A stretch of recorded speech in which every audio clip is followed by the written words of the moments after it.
ஆக்சுவலாக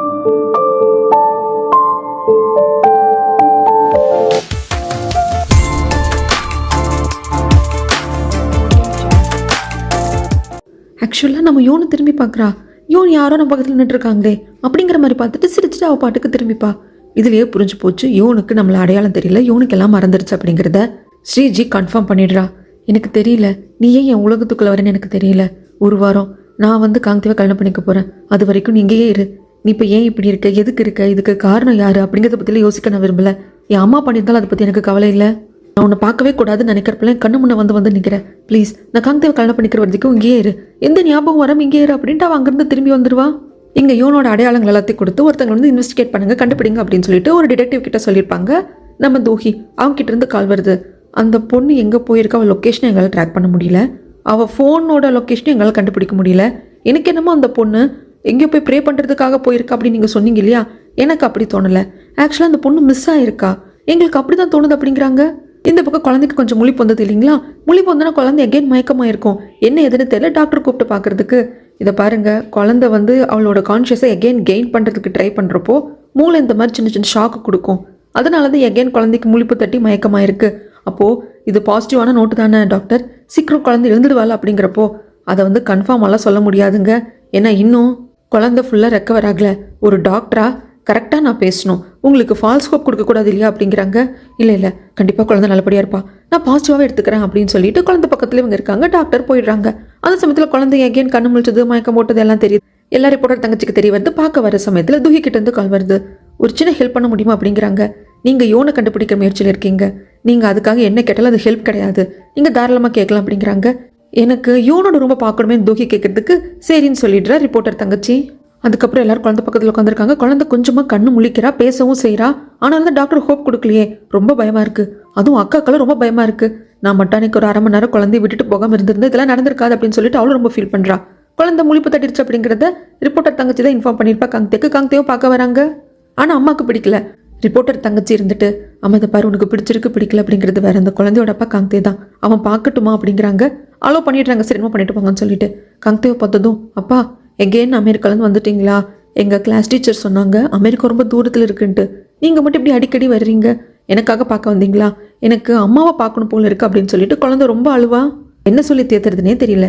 இந்த பக்கமாக அந்த ரிப்போர்ட்டர் தங்கச்சி வந்து சொல்லிட்டாங்க போல இருக்குது, அந்த வீட்டோட பாஸ்கோட் எல்லாம் நீங்கள் வந்து பார்த்துக்கோங்க அப்படின்னு சொல்லிட்டு. ஆக்சுவலாக தூய் வந்ததுக்கான ரீசன் என்ன அப்படின்னா, யோனோ நானும் ட்வின் சிஸ்டரா என்ன ஏது அப்படின்னு கண்டுபிடிக்கணும்னு இவளுக்கு இருக்குது.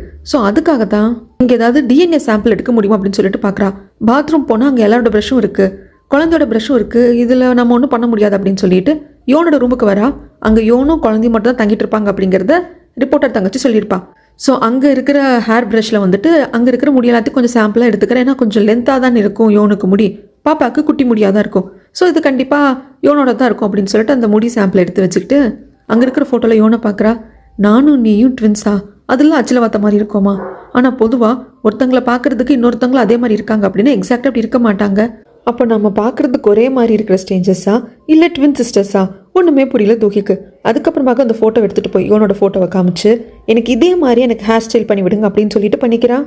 இந்த பக்கம் காங்தேவோட அம்மா வரும், நான் வீட்டுக்கு கூப்பிட்டு அவளோட அந்த ஒரே ஒரு கம்மல் மட்டும் இருக்கு இல்லையா, அது கொடுத்து இதே மாதிரி ஒரு கம்மல் வந்துட்டு யோன்கிட்ட இருக்கும், யோனோட வீட்டில் ஒரு ரூமில் தேடி கண்டுபிடிச்சி எடுத்து கொண்டு வந்து கொடுங்க, என்ன எதுன்னு கேட்குறதுக்கு அது கொண்டு வந்து கொடுங்க, அப்புறம் நான் சொல்கிறேன். அது மட்டும் இல்லாமல் யோனோட அம்மா அக்கா தங்கச்சிங்கெல்லாம் வந்து எங்கிட்ட நிறைய கேள்விகள் கேட்டுக்கிட்டே இருக்காங்க, அவங்களுக்கு யோன் எங்கே இருக்குன்னு தெரிஞ்சிருச்சா என்ன பண்ணுறது அப்படின்னு சொல்லிட்டு காங்தே அம்மா கேட்குறதுக்கு, கவலைப்படாதீங்க, அவங்களால ஈஸியாக கண்டுபிடிக்க முடியாது, நீங்கள் எதுவும் சொல்ல வேண்டாம், பயப்படவும் வேண்டாம், கல்யாணம் முடிகிற வரைக்கும் தானே, அதுக்கப்புறமாக யோனை நாமளே கூப்பிட்டு கொண்டு வந்து விட்டுருவோம் அப்படிங்கிறாங்க. இப்போ இவங்க உள்ள பேசிகிட்டு இருக்கிறப்போ வர்ற ஸ்ரீஜாக்கு எகெயின் என்ன காங்தேவோட அம்மா வந்திருக்காங்க போல இருக்குது, நம்ம அம்மா கிட்ட பேசிகிட்டு இருக்காங்க போல இருக்குது அப்படின்ட்டு போய் ஒட்டு கேட்குறா. அப்போ தான் தெரிய வருது குழந்தை கண்ணு முழிச்சது இது எல்லாமே அவங்க பேசிக்கிறாங்க. இது ஸ்ரீஜாக்கு தெரிய வர்றப்போ செம கோமா காங்தேக்கு கால் பண்ணுறா. குழந்தை கண்ணு முழிச்சிருக்கா, நீ என்கிட்ட சொல்லவே இல்லையா, இல்லை நான் மறந்துட்டேன், எனக்கு புரியல, கல்யாணத்தை பக்கத்தில் வச்சுருக்கேன், அதுக்கான சந்தோஷம் முகத்தில் இல்லை, அந்த குழந்தை நினச்சி நான் எவ்வளோ கவலைப்பட்டேன், அந்த குழந்தை கண்ணு முழிச்சிருச்சு அப்படிங்கிறது என்கிட்ட சொல்லலை அப்படின்ட்டு ரொம்ப ஒரு மாதிரி சண்டை போட்டு ஃபோன் வச்சிருவா. இன்னைக்கு ஃபுல்லாகவே துஹி கிட்ட பேசவே முடியல, ட்ரை பண்ணாலும் துஹி கால் அட்டன் பண்ணவே இல்லை. அதனால பார்க் வீட்டுக்கு வந்துட்டு கூப்பிடுவாங்க, தூஹியும் அட்டன் பண்ணி பேசுவா. நான் தான் மெசேஜ் பண்ணல அப்படிங்கிறதுக்கு தூஹி மெசேஜ் பண்ணால் அதில் எப்படி நான் வாய்ஸை கேட்க முடியும், உங்ககிட்ட பேசினா அதெல்லாம் எனக்கு சந்தோஷமாக இருக்கும் அப்படிங்கிறாங்க. இதை பாருங்க, நான் ரொம்ப டயர்டாக இருக்கேன், நான் தூங்க போகிறேன் அப்படின்னு சொல்லிட்டு டக்குன்னு கால் கட் பண்ணிடுவா. பார்க் வந்து 2 ரிங் வாங்கி வச்சுருப்பாங்க கல்யாணத்துக்கு ப்ரப்போஸ் பண்ணுறதுக்கு. 36 வயசாச்சு, இந்த வயசில் எகெயின் ப்ரப்போஸ் பண்ணுறதுன்னு நினைக்கிறப்போ கொஞ்சம் கூச்சமாக தான் இருக்குது அப்படின்ட்டு அவருக்குள்ளேயே சொல்லிக்கிறாரு. இங்கே கல்யாணம் முடிஞ்சதுக்கப்புறமாங்க இங்கே ஹனிமூன் போகலாம் அப்படி இப்படின்னு எல்லாத்தையும் பிளான் பண்ணுறது ஸ்ரீஜா தான். எதுலையுமே வந்துட்டு காங்கிட்டே நாட்டம் இல்லாமல் இருக்கான்.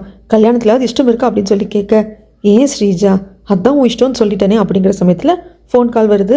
கால் பண்ணது வேறு யாரும் இல்லை, தூகி தான். நான் தான் ரிப்போர்ட்டர் தூகி பேசுகிறேன். நிறைய வாட்டி உங்கள் கூட பேசணும்னு ட்ரை பண்ணுறேன், நீங்கள் என் கூட பேசவே மாட்டேன்றீங்களே. இப்போ திடீர்னு யோன் கொஞ்சம் காணும், யோன் காணாமல் போனப்பட்டு நீங்களா இருக்கீங்க அப்படிங்கிறப்போ நல்லா ஸ்டோரி குக் பண்ணுறீங்க, எனக்கு அதுக்கான டைம் எல்லாம் இல்லை உங்கள் கதையை கேட்குறதுக்கு அப்படின்ட்டு காங்தே காலை கட் பண்ணிவிடுவான். யார் என்னன்னு ஸ்ரீஜா கேட்குறதுக்கு, அதெல்லாம் உனக்கு வேண்டாம், இது ராங் கால் விடு அப்படின்னு சொல்லிடுவான். இங்கே காங்தே கிட்ட பேச முடியல அப்படின்னதும் ஜாங்குக்கு தூஹி கால் பண்ணுவா. ஏற்கனவே கால் பண்ணியிருக்கா. அது மட்டும் இல்லாமல் என்னோட ஆர்டிக்கல் எழுதக்கூடாதுன்னு தடுத்து நிறுத்துறது நீங்கள் தானே அப்படிங்கிறாங்க. தன் யார் என்ன அப்படிங்கிறதெல்லாம் சொல்லிட்டா. தூஹி என்ன ஒயிட் ஸ்னேக்குன்னு கூப்பிடுவாங்க எல்லாத்தையும் சொல்லிட்டா. அவங்களை மீட் பண்ணி பேசணுமே அப்படிங்கிறப்போ உன்னை மீட் பண்ணி பேசுகிற அளவுக்கு எனக்கு எந்த ஒரு டைமும் இல்லைம்மா, அப்படியே டைமாக இருந்தாலும் அதுக்கு ஒர்த்தான பர்சன் நீ இல்லை அப்படிங்கிறாங்க. சரி அப்போ நான் ஃபோன்லேயே சொல்கிறேன், சரி உனக்கு நான் 3 நிமிஷம் டைம் தரேன் ஜாங் சொன்னதும், இதை பாருங்கள் உங்கள் பொண்ணு ஸ்ரீஜாக்கும் காங்தேவுக்கும் நடக்க போகிற கல்யாணத்துக்கு பின்னாடி ஒரு பொண்ணோட எதிர்காலமே அழிஞ்சிட்ருக்கு. இதை பற்றி நான் கொஞ்சம் எழுதலாம் அப்படிங்கிற சமயத்தில் எல்லாத்தையும் நீங்கள் பிளாக் பண்ணியிருக்கீங்க. என்னோட மேகசின் எடிட்டரை நீங்கள் பயங்கரமாக மிரட்டியிருக்கீங்க. காங்தேக்கு ஒரு கேர்ள் ஃப்ரெண்ட் இருந்திருக்கு, கிட்டத்தட்ட 20 வருஷமாக அவனையே நம்பி அந்த பொண்ணு வாழ்ந்திருக்கா. அந்த பொண்ணு ஒரு குழந்தையும் பெற்று வச்சிருக்கா. இப்போ அந்த குழந்தை சீரியஸாக ஹாஸ்பிட்டல் இருக்குது. யோன் மிஸ் ஆகிறா. இதுக்கு எல்லாத்துக்குப்படி நீங்கள் தானே, உங்கள் குடும்பம் தானே இருக்குது அப்படிங்கிறப்போ என்னென்னமோ உளறிட்டு கிடக்குற, உனக்கு பாட்டுக்கு என்ன தோணுதோ பண்ணிட்டு போ அப்படின்னு சொல்லிட்டு ஒரு காலை கட் பண்ணிடுவார். காலை கட் பண்ணதுமே பார்க்கை வந்து கூப்பிடுவாங்க. நான் வந்து பேசணும் அப்படின்னு சொல்லிட்டு பார்க் ஆஃபீஸ் ரூம் வர சொல்லுவாங்க. பார்க் வந்ததுமே சுற்றியெல்லாம் விளக்கிறதில்ல, டைரெக்டாக சொல்லிடுறாங்க இந்த மாதிரி ஸ்ரீஜாவும் காங்தே கல்யாணம் பண்ணிக்க போகிறாங்க. காங்தேக்கு ஒரு பாஸ்ட் இருக்குது, ஒரு பொண்ணை லவ் பண்ணியிருந்தான், அந்த பொண்ணுக்கு ஒரு குழந்தை இருக்குது அப்படிங்கிற கதை மொத்தத்தையும் சொல்லிடுறாங்க. இப்போ இந்த மொத்த கதையும் நீ கல்யாணம் பண்ணிக்கிறதுக்காக டேட் பண்ணிட்டு இருக்கே இல்லையா தூஹி, ரிப்போர்ட்டர் பொண்ணு, அவளுக்கு தெரிஞ்சிருக்கு. அவள் ஆல்ரெடி ஒரு ஆர்டிக்கிள் ரிலீஸ் பண்ணுறதாக இருந்தா நான் அந்த மேகசின் கம்பெனியோட எடிட்டர் கிட்ட பேசி ஸ்டாப் பண்ணிட்டேன். பட் இப்போது அந்த யோன் அப்படிங்கிற பொண்ணு வந்து காணும், அதுக்கு காணும் நீங்கள் தான் அப்படிங்கிற மாதிரிலாம் எங்களை வந்து ஏதோ பண்ணிகிட்டு இருக்கா. அதுக்கு கண்டிப்பாக நாங்கள் காரணம் கிடையாது. எகெயின் அதே மாதிரி ஒரு ஆர்டிக்கிள் ரிலீஸ் பண்ணுறேன்னு சொல்கிறா, நீ தான் வந்து ஸ்டாப் பண்ணும் அப்படிங்கிறாங்க. இதெல்லாம் கேட்ட பார்க்குக்கு கோவம் வருது. என்ன பேசுகிறீங்க, காங்தேவை பற்றி இவ்வளோ தெரிஞ்சிருக்கு, ஒரு பொண்ணோட லைஃபையும் நீங்கள் டிஸ்ட்ராய் பண்ணுறீங்க. அப்படி ஒரு பொண்ணோட வாழ்க்கையை அழிச்சு தான் உங்கள் பொண்ணுக்கு காங்தேவை கட்டி வைக்கணுமா அப்படின்னு சொல்லி கேட்குறப்போ, இதை பார்க்கு இந்த மாதிரி பல விஷயங்கள் பல பேர் கேள்வி கேட்டதுக்கு நான் பதில் சொல்லிட்டேன், எல்லாம் கைமீறி போயிடுச்சு. ஸ்ரீஜா ப்ரெக்னெண்ட்டாக இருக்கா, அது உனக்கே தெரியும். தான் ப்ரெக்னெண்ட்டாக இருக்கும் அப்படிங்கிறத அவளே மீடியா கிட்டேலாம் சொல்லிட்டா. புரிஞ்சுக்கோ, எல்லாமே சரி பண்ண முடியாத அளவுக்கு கைமீறி போயிடுச்சு. எனக்கு தெரியுது நான் இந்த உதவி உங்ககிட்ட கேட்கக்கூடாது, ஆனாலும் இந்த ஒரு வாட்டி மட்டும் ப்ளீஸ் கொஞ்சம் பயாஸ்டாக இரு பார்க். உன்னோட அக்கா பொண்ணு ஸ்ரீஜாக்காக இந்த ஒரு உதவியை மட்டும் பண்ணு அப்படின்னு கேட்குறாங்க. பார்க்குக்கு என்ன பண்ணுறதுன்னு தெரியல. சத்தியமாக இதை பண்ணுறதுக்கு இதை பற்றி தூகி கிட்ட பேசுகிறதுக்கு அவர் விரும்பலை. ஆனால் வேறு வழி இல்லை. தூகியை கூப்பிட்டு பேசுகிறாங்க. எங்கே தூகி மீட் பண்ணலாம் அப்படிங்கிறப்போ தூகி அவங்க அம்மாவோட ரெஸ்டாரண்ட்டுக்கே வர சொல்லிடுறா. எங்கள் அம்மா வெளியே போயிருக்காங்க, அது மட்டும் இல்லாமல் எனக்கு பக்கத்தில் வேற ஒரு வேலை இருக்குது, உங்ககிட்ட பேசிட்டு இந்த வேலையை பார்க்க போவேன் இல்லையா, சொல்லுங்கள் எதுக்கு கூப்பிட்டீங்க அப்படிங்கிறப்போ ஹேர் ஸ்டைலெல்லாம் மாற்றிருக்க, எனக்கு பிடிச்சிருக்கு மாற்றிக்கிட்டேன். சரி சொல்லுங்கள் எதுக்கு கூப்பிட்டீங்க அப்படிங்கிறப்போ, இல்லை ஆக்சுவலாக நீ வந்து காங்தேவை பற்றியும் ஸ்ரீஜாவை பற்றியும் ஆர்டிக்கல் எழுதுற இல்லையா அப்படிங்கிறாங்க. புரிஞ்சிருச்சு, அப்போ உங்கள் அக்கா வீட்டுக்காரு ஜாங் மூலியமாக உங்களுக்கு இதெல்லாம் தெரிய வந்திருக்கு. இதை பாருங்கள், இந்த வாட்டி இதை கிவ் அப் பண்ண மாட்டேன். ஆல்ரெடி உங்களை பற்றியும் உங்கள் எக்ஸ்-ஒய்ஃபை பற்றியும் கண்டுபிடிச்ச விஷயங்களை நான் வந்து வெளியே கொண்டு வர ஆர்டிக்கலாக எழுத விரும்பலை. அதை கிவ் அப் பண்ணதே வந்துட்டு எனக்கு பெரிய விஷயமா தான் படுது. ஏன்னா அதனால் உங்கள் குடும்பம் வந்து பாதிக்கப்படும் அப்படிங்கிறதுக்காக நான் அமைதியாக இருந்துட்டேன். இந்த வாட்டி கிவ் அப் பண்ண முடியாது. காங்தேவும் ஸ்ரீஜாவும் சேர்ந்து ஒரு பொண்ணோட வாழ்க்கையை அழிச்சிருக்காங்க. இந்த வாட்டி என்னால் கிவ் அப் பண்ண முடியாது, சாரி. எனக்கு இந்த காதல் கல்யாணம் நீங்கள் இது எல்லாத்தையும் விட என்னோட ஒர்க்கு தான் முக்கியம் அப்படிங்கிறாங்க. இதை பாரு தூகி, உனக்கு வந்து எல்லாத்த விட ஒர்க்கு தான் முக்கியமாக இருக்கலாம், ஆனால் எனக்கு எல்லாத்த விட நீ தான் முக்கியம். நான் உன்னை இழக்கக்கூடாதுன்னு நினைப்பேன், அது மட்டும்தான் எனக்கு முக்கியம் அப்படிங்கிறாங்க. நீங்கள் என்ன பேசினாலும் நான் மனசு மாற மாட்டேன் பார்க், கண்டிப்பாக இந்த ஆர்டிக்கல் எழுத தான் போகிறேன் அப்படின்னு சொல்லிட்டு அங்கேருந்து தூக்கி சொல்லிட்டு எழுந்து வந்துடுவா. வீட்டுக்கு வந்ததுக்கு அப்புறமாக இது நல்லது தான் பார்க், இந்த ரீதியாக நம்மளுக்குள்ளே சண்டை வர்றது நல்லது தான். நீங்கள் என்கிட்ட ஒன்று கேட்டு அதை நான் பண்ண முடியாமல் இருக்கிறப்போ இதனால் நம்மளுக்குள்ளே பிளவு வர்றது நல்லது தான். இப்படியே எல்லாம் முடிஞ்சிட்டு அப்படின்னு மனசுக்குள்ளேயே சொல்லிக்கிறான். இந்த பக்கம் ஒரு ஷாப் வச்சு கொடுத்துருப்பா இல்லைங்களா ரூனா வந்துட்டு காங்தேவோட அம்மாவுக்கு. இது என்ன ஷாப்னே தெரியலங்க, ஒரு பெட்டு மாதிரி இருக்குது, அது மசாஜ் பெட்டு என்னமோ, அதை தான் சேல்ஸ் பண்ணுறாங்களோ என்னமோ, அது டீட்டெயிலாக நம்மளுக்கு தெரியல, தெரியவும் வேண்டாம். இதை ஷாப்பை வச்சு கொடுத்தது ரூனா தான். ரூனா பார்க்குறதுக்கு வராங்க. வந்தவங்க அந்த குழந்தை கண்ணு முழிச்சிருச்சாமே இப்போ பார்த்தீங்களா என்ன அப்படிங்கிறதுக்கு போனால் அவ்வளோதான். அங்கே யோனோட அம்மா என் முடிய கொத்தோடு பிடுங்கி ஒவ்வொன்றா பிச்சை எடுத்துருவா. என்ன எப்படி பொறுப்பு இல்லாமல் பேசுகிறீங்க, அந்த குழந்தைக்கு நீங்கள் பாட்டிமா, அந்த குழந்தையோட அப்பாவை பெற்ற அம்மா, நீங்கள் கொஞ்சமாவது பொறுப்பு வேண்டாமா அப்படிங்கிறாங்க. அது மட்டும் இல்லாமல் அந்த குழந்தை குணமானதுக்கு அப்புறமாக அந்த குழந்தைய நானே வளர்க்கலான்னு நினைக்கிறேன், உங்களுக்கு அந்த பொறுப்பு இருக்குல்ல, அந்த குழந்தைய வளர்க்குறதுக்கான செலவை நான் பார்த்துக்கிறேன் அப்படிங்கிறப்போ, கண்டிப்பாக நான் எதுக்கு என்னோட ரத்தம் என் பையனோட குழந்தைய சம்மந்தமே இல்லாத அவங்கக்கிட்ட விடணும், கண்டிப்பாக நான் தான் வளர்ப்பேன். ஆனால் அதுக்கு முன்னாடி நீங்கள் எனக்கு கொடுத்த வாக்கை காப்பாற்றினா மட்டும்தான் எனக்கு யோனை பிடிக்குதோ இல்லையோ, யோன் வந்து காங்தேக்கும் ஸ்ரீஜாக்கும் கல்யாணம் முடிச்சதுமே இங்கே யோன் வரணும். அவைய முன்னாடி வந்து உயிரோடு நிற்கிறத நான் பார்த்ததுக்கு அப்புறமாகத்தான் நீங்கள் என்ன சொன்னாலும் நான் கேட்பேன். அப்படி இல்லைன்னா எல்லாத்தையும் மறந்துட்டு எதை யார்கிட்ட போய் சொல்லணுமோ சொல்லிடுவேன் அப்படிம்பாங்க. என்னடா அந்த பொம்பளை நம்மளையே பிளாக்மெயில் பண்ணுறாளே அப்படிங்கிற மாதிரி தான் ஸ்ரீஜாவோட அம்மா ரூனாக்கு இருக்கும். பட் இருந்தாலும் இல்லை நீங்கள் அவ்வளோலாம் வந்து நான் பிளாக்மெயில் பண்ண வேண்டாம், எல்லாமே கரெக்டாக நடந்துடும், கல்யாணம் முடிஞ்சது யோன் வந்துடுவா அப்படின்னு சொல்லிட்டு முடிச்சிடுவாங்க. தூகி வந்து டிடெக்டிவை வச்சு விசாரிச்சுட்டு இருந்தா இல்லையா யோனை பற்றி. ஸோ ஊருக்கு வெளியே அவுட்டர் சிட்டிக்கு அவுட்டரில் வந்து ஒரு ஹாஸ்பிட்டல் இருக்குது. ஒரு பொண்ணு ஆக்சிடென்ட் ஆகி வந்து ஜாயின் பண்ணியிருக்கிறதா சொல்லியிருக்காங்க. அந்த பொண்ணோட பேரும் யோன் தான். நீங்கள் வேணா அங்கே போய் பாருங்களேன் அப்படின்னு சொல்லிட்டு சொல்ல உடனே செக் பண்ணுறதுக்காக தூகி கிளம்புறா. தூகியோட அம்மாவுக்கு எங்கடி போகிற, வீட்டில் இரேண்டி, எனக்கு 2 நாளாக கெட்ட கெட்ட கனவாக வருதுடி, ஒரு மாதிரி இருக்குடி, அம்மா பேசாமல் இருமா, ஒரு முக்கியமான வேலையை போகிறேன், இப்படியெல்லாம் தத்து பித்துன்னு பேசாதம்மா அப்படிங்கிறதுக்கு சரி சரி ஒரு நிமிஷம் அப்படின்னு சொல்லிட்டு இவங்க கழுத்தில் வந்துட்டு சில்வர் டாலர் போட்டிருப்பாங்க, அதை எடுத்து போட்டு விட்டுட்டு நான் கும்பிடுற கடவுள் உன்னை காப்பாற்றுவார், இது நீ கழட்டக்கூடாது என்ன அப்படின்னு சொல்லி அனுப்பிச்சிக்கிறாங்க. இங்கிருந்து கிளம்புன தூகி நேராக பார்க்க பார்க்கறதுக்கு வராங்க. பார்க்க உங்களுக்கு க்யூரியஸாக இல்லையா, நான் ஏன் இன்னைக்கு உங்களை பார்க்க வந்திருக்கேன் அப்படின்னு சொல்லிட்டு சொல்லு, எதுக்கு அப்படிங்கிறது நீயே சொல்லு தூகி அப்படிங்கிறாங்க. ஆக்சுவலாக காங்தேவும் ஸ்ரீஜாவும் சேர்ந்து எந்த ஒரு பொண்ணோட வாழ்க்கையை அழிச்சாங்களோ அந்த பொண்ணை நான் பார்க்க போயிட்டுருக்கேன் அப்படிங்கிறாங்க. என்ன தூக்கி நிஜமாக அதை பண்ணி தான் ஆகணும் அப்படிங்கிறப்போ கண்டிப்பாக பார்க்க நான் ஏற்கனவே சொல்லிட்டேன், எனக்கு என்ன தோணுதோ நான் அதை தான் பண்ணுவேன், எனக்கு சரின்னு பட்டதை நான் யாருக்காகவும் தடுத்து நிறுத்த மாட்டேன். ஆனால் எனக்கு என்னமோ நான் அங்கே போய் யோனை பார்க்குறதுக்கு முன்னாடி உங்களை பார்த்துட்டு போகணும் போல எனக்கு தோணுச்சு, அதனால தான் வந்திருக்கேன்.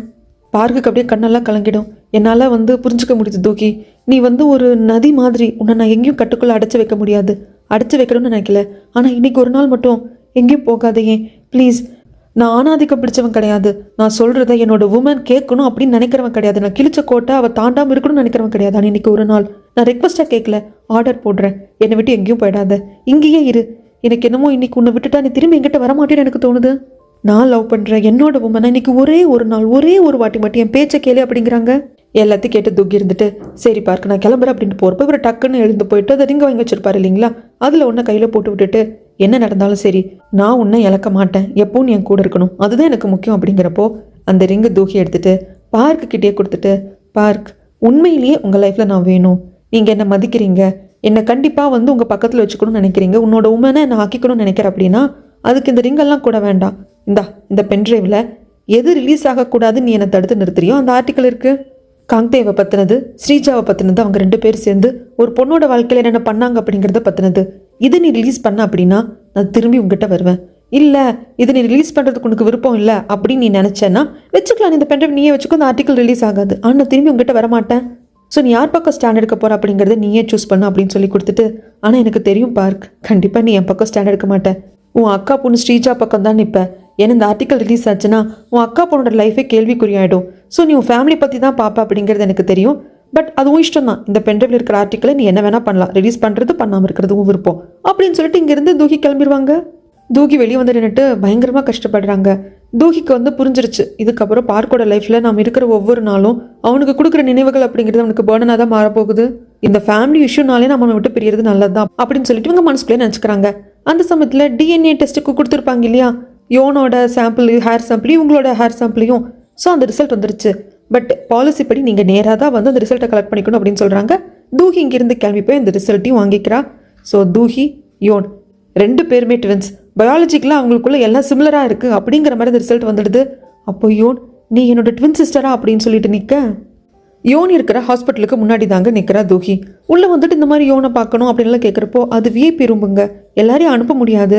அண்ட் தென் நீங்கள் யார் என்ன, அவங்களுக்கு கார்டியன் இருக்காங்க, அவங்கக்கிட்ட நீங்கள் பர்மிஷன் வாங்கணும் அப்படிங்கிறப்போ என்னடா இது சிக்கலாக இருக்கே அப்படின்னு சொல்லிட்டு தான் தூகிக்கு இருக்குது.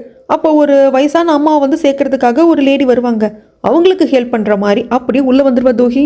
அங்கே இங்கேன்னு தேடி போய் கடைசியில் யோன் இருக்கிற ரொம்ப கரெக்டாக கண்டுபிடிச்சிடுறா. யோனை நேரில் பார்க்க யோனும் பார்க்குறா, என்னடா நம்மள மாதிரியே இருக்காள் அப்படின்னு பேந்த பார்க்குறப்போ தூக்கி கட்டி பிடிச்சிட்டு, இது பாரு நல்லா இருக்கேல்ல, நம்ம 2 பேர் ட்வின் சிஸ்டர்ஸ் அப்படிங்கிறாங்க. இல்லை எனக்கு பழசெல்லாம் மறந்துடுச்சு, ஆனால் எனக்கு ட்வின் சிஸ்டர் இருக்கிறது கூடவா மறந்து போயிடும், எனக்கு எதுவுமே ஞாபகம் இல்லையா அப்படிங்கிறாங்க. என்னது உனக்கு எதுவும் ஞாபகம் இல்லையா? ஆமாம் எனக்கு எதுவும் ஞாபகம் இல்லை. ஒருத்தங்க வந்து என்னை அடிக்கடி பார்க்க வருவாங்க, என் அம்மாவோட ஃப்ரெண்டுன்னு சொல்லுவாங்க, எனக்கு ஃபேமிலியே இல்லை, எனக்கு யாருமே இல்லைன்னு சொல்லிட்டு அவங்க தான் சொன்னாங்க அப்படிங்கிறப்போ யார் சொன்னது, உனக்கு ஃபேமிலி இருக்குது, உனக்குன்னு ஒரு குழந்தை இருக்குது, குழந்தை ஹாஸ்பிட்டலில் ட்ரீட்மெண்ட் எடுத்துகிட்டு இருக்கு, அதுக்கப்புறம் இங்கே பாரு நம்ம 2 பேர் ட்வின்ஸு, அதுக்கான டிஎன்ஏ ரிப்போர்ட் இதுதான். எனக்கு ஒன்றும் புரியல, நான் யோனா நானும் நீ ட்வின்ஸா, எனக்கு புரியல அப்படிங்கிறப்ப இதை பாரு, நல்லா ஞாபகம் வச்சுக்கோ, நம்மளுக்கு அதிகமான டைம் கிடையாது. உன்னை பார்க்கறதுக்கு என்னால் இங்கே வர முடியல. நானே வந்து பதுங்கி தான் வந்தேன். இங்கேருந்து உன்னை என்னால் ஈஸியாக கூப்பிட்டு போக முடியாது. ஏன்னா இங்கே வந்து உன்னை அட்மிட் பண்ண கார்டியனோட பெர்மிஷன் இருந்தாலும் உன்னை கூப்பிட்டு போக முடியும். அதனால ஃபஸ்ட்டு நீ வெளியே போ அப்படின்னு சொல்லிட்டு ட்ரெஸ்ஸை மாற்றிக்கிறாங்க. இதை பாரு, நீ எதை பற்றியும் கவலைப்படாத. நீ தூக்கியாக வெளியே போயிடு. இது என்னோட பேக்கு, என்னோட செல்ஃபோன் இந்த பேக்கில் இருக்குது. இன்னைக்கு ஈவினிங் நான் வந்து என்னோட செல்ஃபோன் இருக்கு இல்லையா, அதுக்கு நான் கால் பண்ணுவேன். அப்படி நான் கால் பண்ணலன்னா உடனே போலீஸ்கிட்ட போய் எல்லாத்தையும் சொல்லிவிடு. நான் இங்கே இருக்கேன் அப்படிங்கிற முதற்கொண்டு எல்லாத்தையும் சொல்லிவிடு, எல்லாம் உண்மையும் சொல்லிவிடு. ஆனால் யோன் கொஞ்சம் பதப்பதம் தான் இருப்பா. நீ எதுக்கும் வந்து கவலைப்படாத, நேராக ஹாஸ்பிட்டல் போ. அங்கே இன்னாரெல்லாம் இருப்பாங்க. உன்னை அடாப்ட் பண்ணி வளர்த்த அம்மாவும் அங்கே இருப்பாங்க. உனக்கு 2 சிஸ்டர்ஸ் இருக்காங்க, அக்கா தங்கச்சின்னு சொல்லிட்டு. அங்கே தான் வந்து உன் குழந்தை இருக்கு. அந்த குழந்தையோட பேர் இது. ஜஸ்ட் அவங்க கிட்ட போய் சேர்ந்துரு. அவங்கள தவிர்த்து யாரையும் நம்பாத அப்படின்னு எல்லாம் சொல்லி தான் அனுப்புவா. கரெக்டாக அந்த கதவை திறந்து போகலாம் அப்படிங்கிறப்போ ஒரு நிமிஷம் இரு அப்படின்னு சொல்லிட்டு இவங்க அம்மா அந்த கிராஸ் சிம்பிள் அந்த போட்டு விட்டுருப்பாங்க இல்லையா செயினில், அதை போட்டுட்டு இது வந்து கண்டிப்பாக உன்னை பாதுகாக்கும் அப்படிங்கிறப்போ யோனும் சரி நான் கிளம்புறேன் அப்படின்னு சொல்லிட்டு யோன் வந்து வெளியே வந்துடுவா. இவன் யோனோட இடத்துல தூக்கி போய் உட்காந்துப்பா. டாக்டர்லாம் வந்துட்டு என்ன ஏது அப்படின்னு பார்க்குறாங்க. எனக்கு தலை வலிக்குது, எனக்கு ரொம்ப தலை பாரமாக இருக்குது அப்படின்னு சொல்லிட்டு பேஷண்ட் மாதிரி ஆக்டிங் போடுறான். இந்த பக்கம் இன்னொரு பேஷண்ட்டு கையில் லைட்டர் வச்சிருக்காரு. அவர் கொஞ்சம் மனநலம் பாதிக்கப்பட்டவர். ஒரு கையில் வச்சிருக்கிற லைட்டர் மூலியமாக அவர் ரூமில் வந்து நெருப்பு பற்ற வச்சிடுறாங்க. இங்கே தூகியோட அம்மாவுக்கு மனசு சொல்லும் இல்லையா, ஏதோ தப்பாக இருக்குன்னு சொல்லிட்டு. ஸோ தூகிக்கு கால் பண்ணுறாங்க. அவள் அட்டன் பண்ணுறது இல்லை. யோன் கிட்ட தானே அந்த பேக் இருக்குது. ஸோ ஹாஸ்பிட்டலை விட்டு வெளியே வந்துடுறா யோன். வெளியே வந்து கொஞ்சம் தூரத்தில் ஹாஸ்பிட்டல் நெருப்பு பிடிச்சிக்குது. திரும்பி பார்த்தவளுக்கு ஐயோ உள்ள நம்ம ட்வின் சிஸ்டர் தூகி இருக்காளே அப்படின்னு சொல்லிட்டு காப்பாற்றுறதுக்காக வரா. நெருப்பு பிடிச்சது ஒரு ரூமில் தான். நல்லா நெருப்பு பிடிச்சப்போ அந்த புகை எல்லா இடத்துலையும் நல்லா பரவிடுச்சு. சுவாசிச்சதுனால ஏற்கனவே தூகிக்கு ஹார்ட் ப்ராப்ளம் இருக்கு இல்லையா, ஸோ அவளால் வெளியே வர முடியும். அப்படியே மயக்கம் போட்டு விழுந்திருப்பா. அந்த ரூமுக்குள்ளே யோன் வந்து எழுந்திரு தூகி அப்படிங்கிறதுக்கு யோன் நீ என்னை காப்பாற்ற ட்ரை பண்ணாத, எப்படி இருந்தாலும் நான் சாக தான் போகிறேன், நீ ஃபஸ்ட்டு தப்பிச்சுப்போ அப்படிங்கிறாங்க. இல்லை அப்படியெல்லாம் விட்டு போக முடியாது அப்படின்னு சொல்லிட்டு வீல் சேர் எடுத்துகிட்டு வருவா. எப்படியாவது காப்பாற்றி கூப்பிட்டு போயிடலான்னு சொல்லிட்டு. ஆனால் ஏற்கனவே அங்கே புகை இருக்குது. அதையும் யோன் வந்து சுவாசிச்சுட்டு தானே இருக்கா. ஸோ அவளாலையும் ஒரு ஸ்டேஜுக்கு மேலே முடியல, அப்படியே மயக்கம் போட்டு விழுந்துருவா. ஏன்னா ஆல்ரெடி ஆக்சிடென்ட் ஆகி தலையில் யோனுக்கு அடிபட்டுருக்கிறதுனால அவளாலையும் இந்த புகை இது எல்லாத்தையும் தாங்க முடியல. அதனால தான் கொஞ்ச நேரம் சுவாசத்துக்கே மயக்கம் போட்டு விழுந்துடுவா. இப்படி 2 பேர் கிடக்கிறத பார்க்குறப்போ ரொம்ப பாவமாக இருக்கும். தூகிக்கெல்லாம் என்னை மன்னிச்சிரு, நான் ரொம்ப லேட்டாக கண்டுபிடிச்சேன், ஆனால் இந்த அளவுக்கு ரிஸ்க்காக போய் முடியும்னு எனக்கு தெரியல அப்படின்ட்டு அவளுக்கும் ரொம்ப கஷ்டமாக இருக்குது. அவ்வளோதான், 2 பேரும் அப்படியே மயக்கம் போட்டு விழுந்துடுவாங்க. இந்த பக்கமாக பார்க்க தான் காட்டுறாங்க. ஸ்ரீஜா காந்தேவோட ஃபோட்டோ வச்சு இன்னொரு பொண்ணோட ஃபோட்டோ, அதாவது யோன் தான் அது, பட் யோனோட ஃபோட்டோ வைக்காம இந்த ஒரு பொண்ணை அவங்க இத்தனை பிரச்சனை பண்ணியிருக்காங்க, அந்த பொண்ணுக்கு ஒரு குழந்தை இருக்குது அப்படிங்கிறது மொத்தத்தையும் ஆர்டிக்கலாக எழுதி வச்சிருக்கு. அந்த பென்ட்ரைவில் இருந்ததை போட்டு இவர் பார்த்துட்டாரு. கடைசியாக தூக்கி சொல்லிட்டு போனதான் காதுக்குள்ளே கேட்குது. நான் திரும்பி உங்ககிட்ட வரணும் அப்படின்னு இந்த ஆர்டிக்கலை ரிலீஸ் பண்ணு. இல்லை ரிலீஸ் பண்ணாமல் நீ வச்சுக்கிட்ட அப்படின்னா நான் உங்ககிட்ட திரும்பி வரமாட்டேன், முடிவு உன் கையில் அப்படின்னு சொல்லிட்டு போயிருப்பா இல்லையா. அதெல்லாம் மைண்டுக்கு வருது. ஆனாலும் ஸ்ரீஜா பக்கம் தான் பார்க் ஸ்டாண்ட் எடுக்கிறாரு. இந்த பென்ட்ரைவை கொண்டு வந்து ஜாங்கு கிட்ட கொடுத்துட்றாங்க. இதில் தான் எல்லா ஆர்டிக்கலும் இருக்குது. தூகி என்கிட்ட கொடுத்துட்டு போனா, இதை ரிலீஸ் பண்ணணும்னா நீயே ரிலீஸ் பண்ணு, இல்லை உன்னோட அக்கா பொண்ணு கிட்ட கொடுத்துட்டேன்னா கொடுத்துக்கோ அப்படின்னு சொல்லிட்டு அவன் என்கிட்ட சொல்லிட்டு போனா, இதுக்கப்புறமாக என்கிட்ட வேற எந்த ஃபேவரும் கேட்காதீங்க அப்படின்னு சொல்லிட்டு மனவேதனையோட தான் அதை கொடுத்துட்டு வருவார். ஜாங் இருந்துட்டு நான் உனக்கு ரொம்ப நன்றி கடன் பட்டிருக்கப்பா அப்படின்ட்டு, அந்த நன்றி கடனை ஏன் வச்சுக்கோ அப்படின்ட்டு பார்க் வருவார். அப்படி வரப்போ கரெக்டாக இதுக்காக காங்தே வருவான். எப்பவும் காங்தே மேலே ஒரு பாசத்தோடு தான் பார்க் இருப்பார். ஆனால் இப்போ இந்த பார்வையில் சி நீ எல்லாம் ஒரு மனுஷனாடா அப்படிங்கிற மாதிரி கேவலமாக தான் பார்த்துட்டு போவார். காங்தே வந்ததும் இதுக்கப்புறமாக அந்த ஸ்டோரி, அந்த தூஹி, அந்த ரிப்போர்ட்டரில் ஒன்று தொந்தரவு பண்ண மாட்டான். அந்த ஸ்டோரி பற்றி கவலைப்படாத, குழந்தை கண்ணு முழிச்சிட்டு பெட்டர் ஆகிட்டு இருக்கா, கல்யாணத்தை பற்றி யோசி அப்படின்னு சொல்லிட்டு காங்தே சொல்லி அனுப்பிச்சிடுறாங்க. இந்த பக்கம் குழந்தை பார்க்கறதுக்கு இந்த ஸ்ரீஜா வரா. குழந்தை இப்போ நல்லாவே இருக்கா, அம்மான்லாம் கேட்குறா. அப்போ ரிப்போர்ட்டர் தங்கச்சி தான் அம்மா சீக்கிரமாக வந்துடுவாங்கடா கண்ணா அப்படின்ட்டு இருக்கிற சமயத்தில் இவன் பாட்டுக்குள்ளே வந்துடுறா. சரி குழந்தை மட்டும் சண்டை வேண்டாம் அப்படின்னு சொல்லிட்டு விட்டுடுறா. பாரு நான் உனக்கு என்னெல்லாம் வாங்கிட்டு வந்திருக்கேன்னு ஸ்ரீஜா சொல்கிறப்போ, ஆண்டி எனக்கு இதெல்லாம் வேண்டாம், என் அம்மாவை கூப்பிட்டு வாங்க, என் அம்மா தான் வேணும் அப்படிங்கிறப்போ என்ன சொல்கிறதுன்னு தெரியுமா ஸ்ரீஜா வெளியே வரப்போ ரிப்போர்ட்டர் தங்கச்சி கேட்பா யோன் எங்கே அப்படின்ட்டு. எங்கிட்ட ஏன் கேட்குற, குழந்தைய எப்படி விட்டுட்டு அவள் எங்கே ஊர் சுத்த போனாலும் அப்படிங்கிறப்போ, அப்படியெல்லாம் போகிறவ யோன் கிடையாது, யோனுக்கு என்னமோ ஆயிருக்கு, அது உனக்கு ஏதோ தெரிஞ்சிருக்கு, ஞாபகம் வச்சுக்கோ. யோன் மிஸ் ஆகிறதுக்கு நீ காரணமாக இருந்தேன்னு வெய்யி, நீ சேஃபாகவே இருக்க மாட்டேன், ஞாபகம் வச்சுக்கோ அப்படிங்கிறப்போ, சும்மா விட்டு மிரட்ட வேலை வச்சுக்காத, நீ என்ன வேணா பண்ணிக்கோ அப்படின்னு சொல்லிட்டு அங்கேருந்து ஸ்ரீஜா வந்துடுவா. அதுக்கப்புறம் ஸ்ரீஜா வீட்டுக்கு வந்துட்டு காங்தேக்கு கால் பண்ணி எங்கள் அம்மா சமைக்கிறேன்னு சொன்னாங்க, உனக்காக சமைக்கிறாங்க வா அப்படிங்கிறப்ப பக்கத்தில் ரூனா இருந்துட்டு அதெல்லாம் நான் சொல்லலை, நீ தான் அவங்ககிட்ட போய் சொல்லிட்டு இருக்க அப்படின்னு அப்படியே பேசிடுவாங்க. சரி காங்தே நீ வா அப்படின்னு சொல்லி கால் கட் பண்ணிவிட. எனக்கு புரியல ஸ்ரீஜா, என்னால் சத்தியமாக காங்தேவை ஏற்றுக்க முடியல, உனக்காக தான் அந்த கல்யாணத்தை ஒத்துக்கிறேன், நாளைக்கு நீ அவனை கல்யாணம் பண்ணிக்கிட்டு காங்தே இந்த வீட்டில் இருக்கிறப்போ டெய்லி எப்படி உன் மூஞ்சியை பார்ப்பேன்னு எனக்கு தெரியல அப்படிங்கிறாங்க. சரிம்மா நீ ஒன்றும் காங்தே மூஞ்சி பார்க்க வேண்டாம், நாங்கள் எங்கள் ரூமுக்குள்ளேயே இருந்துக்கிறோம் அப்படின்னு சொல்லிட்டு நடக்கிறது எத்தனை பெரிய பிரச்சனை. அம்மாவும் மகளும் கொஞ்சம் சிரித்து பேசி விளாண்டுட்டு இருக்காங்க. அதுக்கப்புறமா தூக்கியோட அம்மா ரெஸ்டாரண்ட் வச்சுருப்பாங்க இல்லைங்களா, அதை வந்து இந்த அக்காவோட பாய் ஃப்ரெண்டு இப்போ பார்த்துட்டு இருக்காங்க. ஏன்னா தூக்கியோட அம்மா வீட்டில் இருக்காங்க. அப்போ இந்த அக்கா வரா வந்ததும் இது உங்க ரெஸ்டாரண்டா அப்படின்னு கேட்கறதுக்கு ஆமா என் அப்பா வச்சிருக்காரு, என்னை கொஞ்சம் கொஞ்சம் எப்படி வந்து ஒர்க் பண்ணும் லேர்ன் பண்ணிக்க சொன்னாரு அப்படின்னு சொல்லிட்டு இவளுக்கு சாப்பிட்றதுக்கெல்லாம் ஆர்டர் பண்றா. ஆனா அக்கா மனசுல டவுட் வருது, இவனோட சொந்த ரெஸ்டாரண்ட்னு சொல்றான், ஆனா எனக்கு மட்டும் சாப்பிட்றதுக்கு ஆர்டர் பண்ணியிருக்கான், ரொம்ப கஞ்சூஸா இருக்கானே. அப்படிங்கிற சமயத்துல தூகியோட அம்மா வீட்டில் இருக்காங்க இல்லையா, அவங்க கால் பண்றாங்க. தூகி கூட நீ போயிருக்கே அப்படிங்கிறதுக்கு இல்லை நான் தான் கார் ஓட்டிட்டு வந்தேன், தூகி மேடம் தான் இருந்துட்டு நீ ரெஸ்டாரண்ட்டில் இரு, நான் போய்க்கிறேன் கார் எடுத்துகிட்டு போயிட்டாங்க, என்ன பண்ணுவே எது பண்ணுவே தெரியாது, உடனே தூகியை போய் தேடு, தூகி உடனே வீட்டுக்கு கூப்பிட்டு வா அப்படின்னு சொல்லிட்டு தூகியோட அம்மா சொல்கிறாங்க. இந்த சீனை அப்படியே கட் பண்ணிட்டா வருங்கால மருமகன் கூட ஒரே சந்தோஷமாக டின்னர் என்ஜாய் பண்ணி சாப்பிட்ருப்பாங்க. இந்த பக்கமாக காங்தேவோட அம்மா நியூஸ் எல்லாம் பார்த்துட்டு இருக்கிறப்போ சிட்டிக்கு வெளியே இருக்கிற இந்த ஹாஸ்பிட்டலில் திடீர்னு தீ விபத்து ஏற்பட்டுடுச்சு, இத்தனை பேர் இறந்து போயிட்டாங்க, இத்தனை பேர் ஹாஸ்பிட்டல் இருக்காங்க அப்படின்னு அந்த ஹாஸ்பிட்டல் பார்த்து நமக்கு திக்குனாகுது. உடனே ரூனாக்கு கால் பண்ணி சொல்கிறாங்க ஃபர்ஸ்ட் போய் நியூஸை பாருங்கன்ட்டு. நியூஸை பார்த்ததும் 2 பேருக்கு தான் ஷாக் ஆகுது. யாருக்கு? ரூனாவுக்கும் ஸ்ரீஜிக்கும். ஏன்னா இவங்க 2 பேருக்கும் தான் அங்கே யோன் இருக்கா அப்படிங்கிறது தெரிய வரும். ப்ரெக்னென்ட் லேடி இந்த மாதிரி நியூஸ் எல்லாம் பார்க்கக்கூடாது, நீ போய் தூங்கடா கண்ணா அப்படின்னு ரூனா சொல்லிடுறான். ஆமாம் ஆமாம் நான் போய் தூங்குறேன், காங்தே நம்ம அப்புறம் பார்க்கலாம் அப்படின்னு சொல்லிட்டு இவ போயிடுவா.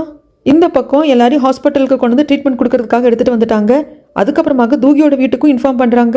தூகி எதுக்கு அந்த ஹாஸ்பிட்டலுக்கு போனா, இப்போ எங்கே இருக்கா அப்படின்னு சொல்லிட்டு எல்லாரும் ஹாஸ்பிட்டலுக்கு வராங்க. அதே மாதிரி யோனோட வீட்டுக்கும் இன்ஃபார்ம் பண்ணிட்டாங்க. அவங்களும் அடிச்சு பிடிச்ச ஹாஸ்பிட்டலுக்கு வராங்க. ஆனா இங்க தான் விதி விளையாடுது. தூகி இறந்து போயிடுறாங்க. யோன் இறந்து போகல, ஆனா உயிருக்கு ஆபத்தான ஸ்டேஜில் தான் இருக்காங்க. ஷாக் ட்ரீட்மெண்ட் கொடுத்து காப்பாற்ற பார்க்குறாங்க. இங்க ஹாஸ்பிட்டலுக்கு வரப்போ என் பொண்ணு தூகி, நாங்கள் தான் உங்க அம்மா அப்பா, தூகி எங்க அப்படின்னு சொல்லி கேட்குறாங்க. ஆக்சுவலாக தூகியை வந்து எப்படி கண்டுபிடிச்சிருப்பாங்க அப்படின்னா பேக் இருந்திருக்கும் இல்லையா, ஆனால் அந்த பேக் யோன் கிட்ட தான் இருந்தது. ஸோ அங்கிருந்து ஐடி கார்டு இதெல்லாம் வச்சு இவங்க தான் தூகின்னு கண்டுபிடிச்சிட்டாங்க. இந்த பக்கம் வாங்க மேடம்னு கூப்பிட்டு போறாங்க. அதுக்கப்புறமாக யோனோட ஃபேமிலி வருது. யோன் அந்த ஹாஸ்பிட்டல் இருந்தா அங்கே தான் வந்து ஃபயர் ஆக்சிடென்ட் நடந்ததுன்னு சொன்னாங்க. யோன் எங்கே இருக்கா அப்படின்னு கேட்குறப்போ போகிற தூகியாமல் நின்று பார்ப்பாங்க. என்ன யோனை தேடுறாங்க அப்படின்னு சொல்லிட்டு பார்ப்பாங்க. அதெல்லாம் பெருசாக எடுத்துக்காம அவங்க போயிடுவாங்க. யோனுக்கு பழசெல்லாம் மறந்துருந்தாலும் அந்த ஹாஸ்பிட்டலில் அட்மிட் பண்ணுறப்போ ரூனா யோன் அப்படிங்கிற பேரை கொடுத்து தானே ரெஜிஸ்டர் பண்ணியிருப்பா. ஸோ யோன் தானே, இந்த பக்கம் வாங்க அப்படின்னு சொல்லிட்டு மார்ச்சரிக்கு கூட்டிகிட்டு போகிறாங்க.